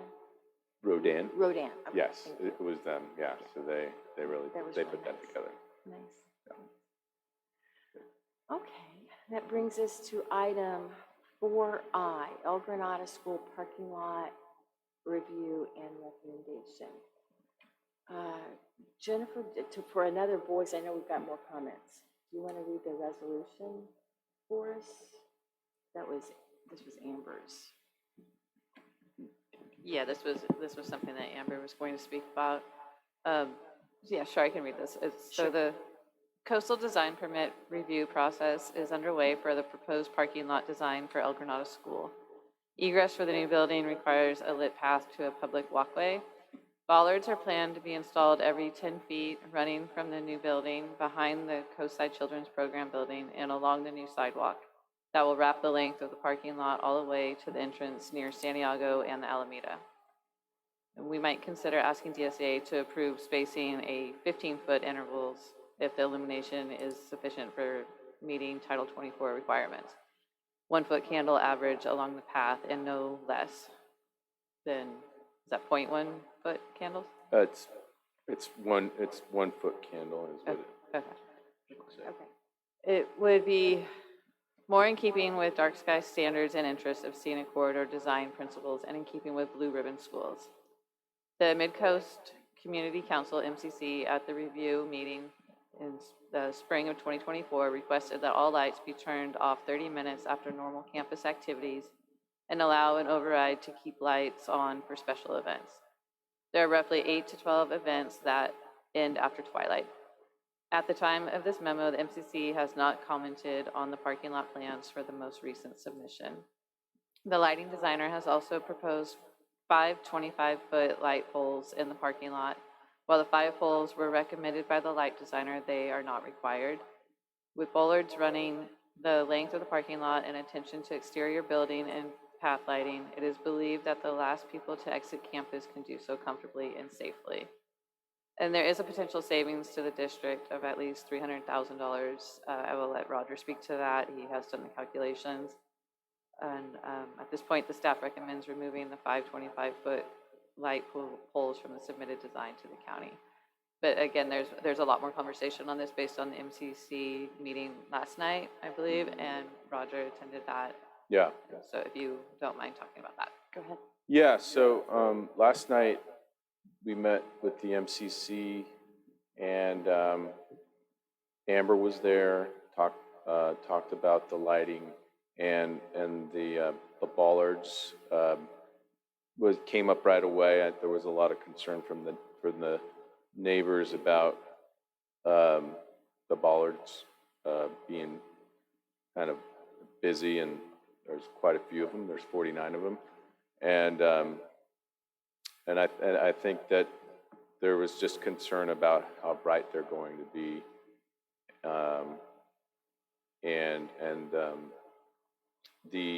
I would say one of the Mid-Coast Council members also questioned, well, why does the pathway need to go around the outside of the campus along the fence line, which is visible from Highway 1? And I explained that that was the path of travel that the architect and civil engineers had to create, because that was the flattest, most level areas to pass through there, and would be ADA compliant. And in our design efforts early on, we found that bringing the walkways through the campus, we couldn't find a level enough grade, or it was just too steep for wheelchairs. And as part of the permitting authority that we need to follow is the division of the state architect. They are the ones that enforce the code. There's three things that they look at. They look at first and foremost accessibility. They make sure that everything's wheelchair compliant. It has to be. Fire, life safety, and structural. And they enforce those things during the design process to make sure. And they're probably much more stringent than we would find in any other city, and equally as stringent as OSHPD, who is the governing authority for plans for hospitals. Anyway, so that was questioned, the path of travel, but that was something that was done early on, and it's been approved by DSA. So I will say that I've never. It was approved by DSA, but it hasn't made it through the CDP yet. Yes, I've just never seen DSA ever change their path of travel once it's designed. I know we have other comments, and before I ask other questions too, do we have any public comments in the room? If not, I will read this.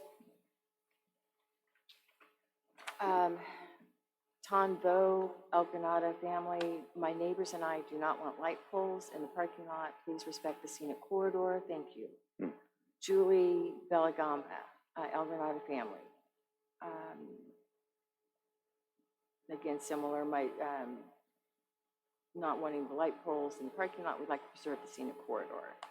Anna Chen, please do not put light poles in the parking lot. Consider the school location and grades. It's not warranted. Light pole in the parking lot would just disrupt the natural patterns of wildlife and encourage unwanted activities. Let's keep the school in character with the neighborhood and preserve the dark sky. Elaine Eboucher, no light poles in the elementary school parking lot across from the beach, please. It will add to light pollution and disturb wildlife. How often does the school have activities after dark? And for everybody to know that wintertime, yes, kids get out at 6 o'clock in the winter, so they are there. Ben Meetson, I do not want light poles at El Granada School of any kind. There's already enough light pollution to ruin the night sky, and we must defend against casual use of floodlights. I'm not clear on the purpose. Is it security? What is the evidence to support the need for more security? Is it just so people can walk home without bumping into something? Please document that. Make sure you're fixing the right problem, because the impact of this is high. Don't let anyone persuade you that lamps on tall poles with harsh colors, excessive brightness, and poor aiming will fix your problem or win any design awards. Have courage to demand a tasteful design, low height, low quality, not low quality, low quantity, sorry.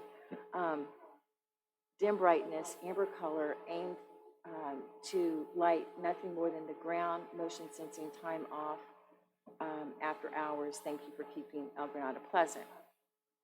Lisa Olmstead, I have lived in El Granada for 15 years. I don't want light poles in the parking lot. The elementary school is part of an important scenic corridor in our community, and light poles would disrupt the view and negatively impact the character of the neighborhood. Therefore, they are an unnecessary extra expense. The required bollards are sufficient to ensure the safety of children and adults using the parking lot at night. Alacog, El Granada homeowner. I oppose a parking lot with tall light poles. I support a safe parking lot that uses alternative approaches for lighting that do not degrade the ambiance of the area. The fire department and other municipal buildings in the area are all excessively bright at night. Please develop a lighting plan that respects local wildlife and also local people's views.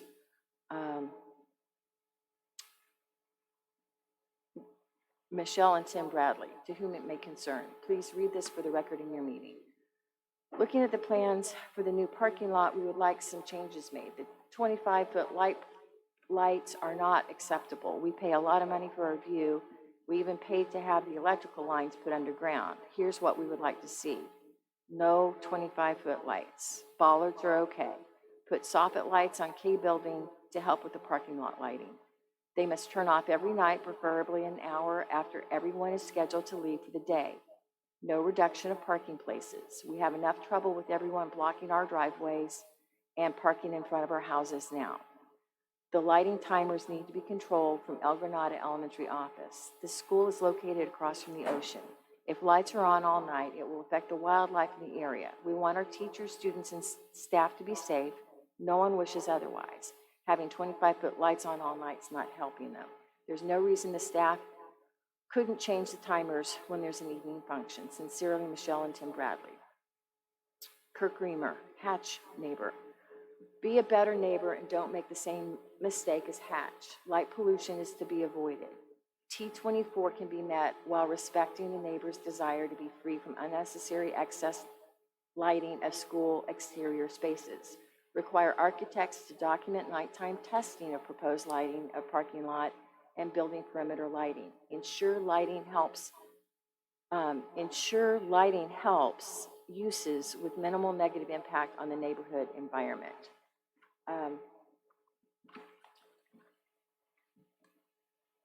Just to recap some of what was discussed last night, I know that, and thank you, Roger, for being there to answer questions, because it's like this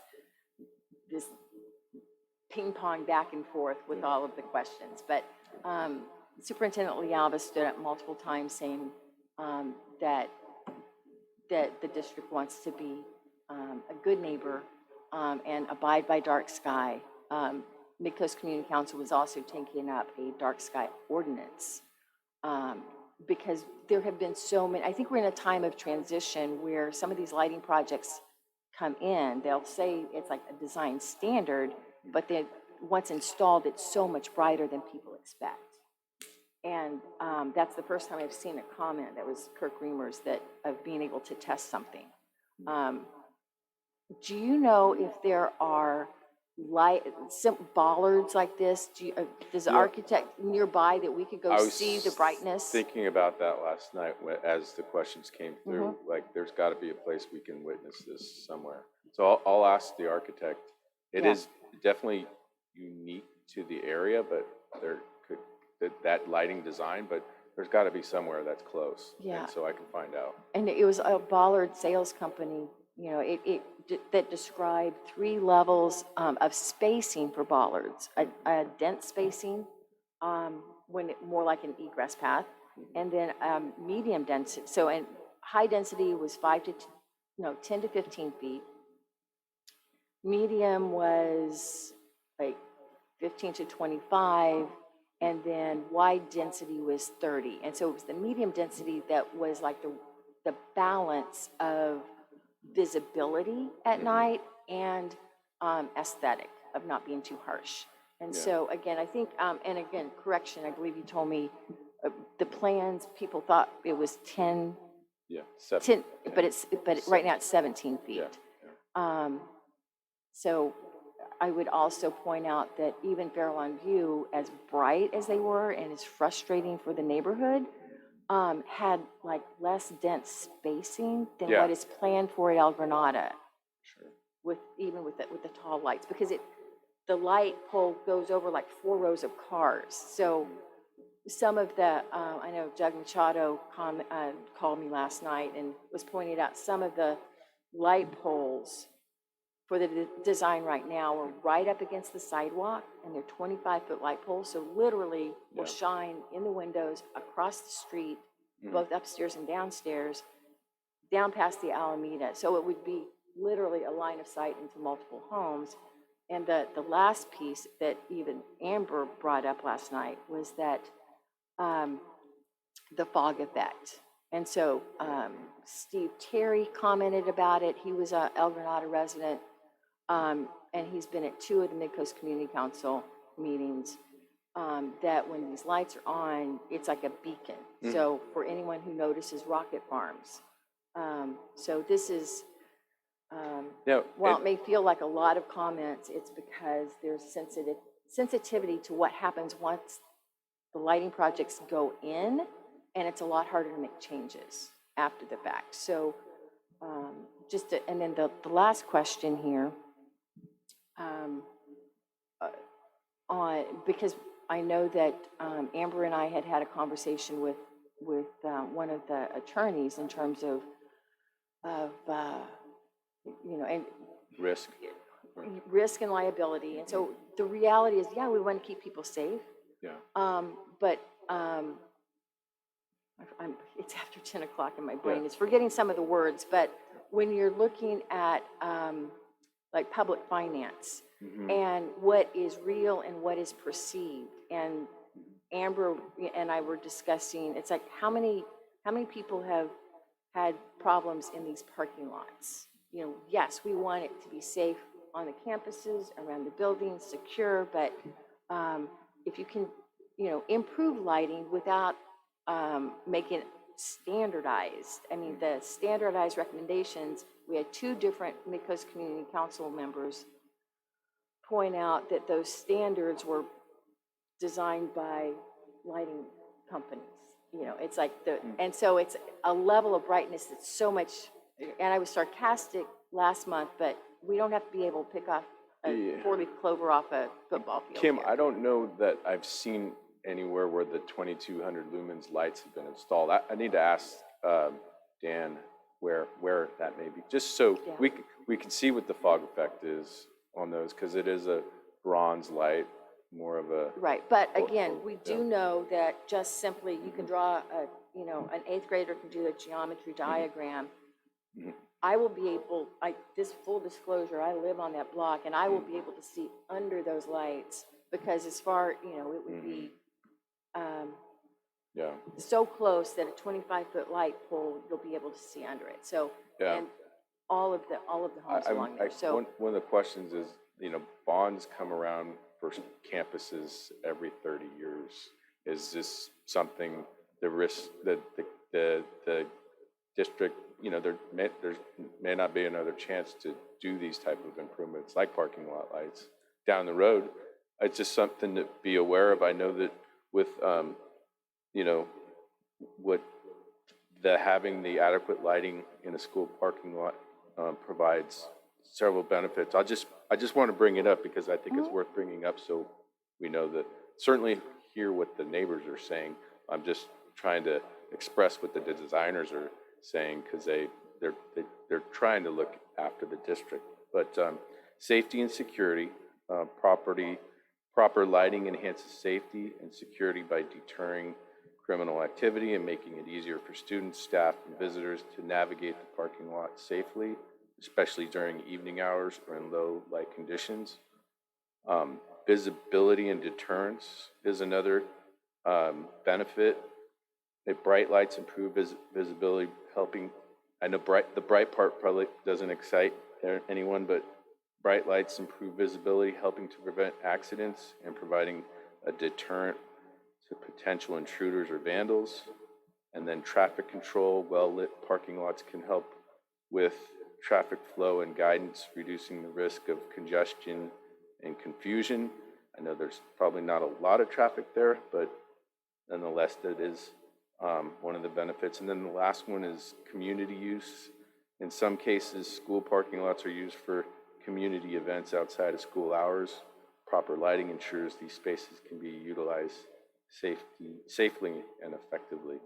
Just things to think about. Right. I don't know what can happen there at night, but I certainly would be disappointed if something happened. I can name Yeah. eight households Yeah. that if something happens there, Yeah. I know of one of 8 households will be the people that actually call the sheriff. And You want, yeah. that's, Yeah. you know, there's, and That's not the issue. That's not the issue. I mean, that is the issue, but also like a kid getting hit by a car, seems like the worst thing to me. but yes, true. And I do believe it's, to date, in the 50, I mean, you know, we can project what could happen, but I think typically it's not been a safety problem. I mean, yes, it's dark. I remember coming out years ago and carrying a flashlight. And I'm not saying that's what's recommended, but I do believe when you look at bollards that are running right now all the way around, and again, I believe it could probably be less bollards based on the photometric plan. Again, this is a little bit, we're getting into the weeds on the 2 drawings, but one drawing that shows the plan view and the other has a photometric plan. So while the requirement is on average 1 foot candle along the whole path, we end up with much, as you said, or the light designer, much higher light levels under the bollard, because then it goes out 8 feet on each side, and so it's 1 foot candle in the furthest place, which is really a pretty bright light. So if you have light around the entire perimeter and their photometrics didn't account for the light pole at the Alameda or the light pole that's already at the intersection of Santiago and, anyways, I wanted to go back to I know that Superintendent Lealba asked if anybody consulted the principal in terms of the egress plan. And it was pretty silent then. And I realized that some of this may have been, you know, prior before to our current principal, but I would just like to give that grace and space to have some conversations, ask about wayfinding, the way people would normally leave campus. Yeah, Erin was a part of those discussions who actually wanted the walkways to go around the CCP as well, because she wanted also, along with the grade issue, but there was also the fact that there's a play area there that she wanted to maintain for that CCP group. Interesting. There's a little play yard I hadn't there. heard that. So, again, it's she said, hadn't heard it, but if you were to ask parents, teachers, Aaron, what the nominal exit routes are, and what are the logical egress, you know, I talked to her this last week, and the nominal egress routes are either the Dolphin at Palma, and right now it's locked off, but you've got up the steps, the Santiago steps. You have a tsunami, you're certainly not going to go towards the water, which is, you know, you look at what your potential hazards are, and being there at night, you know, again, the neighbors are not arguing against reasonable lighting that will help with wayfinding and getting to cars.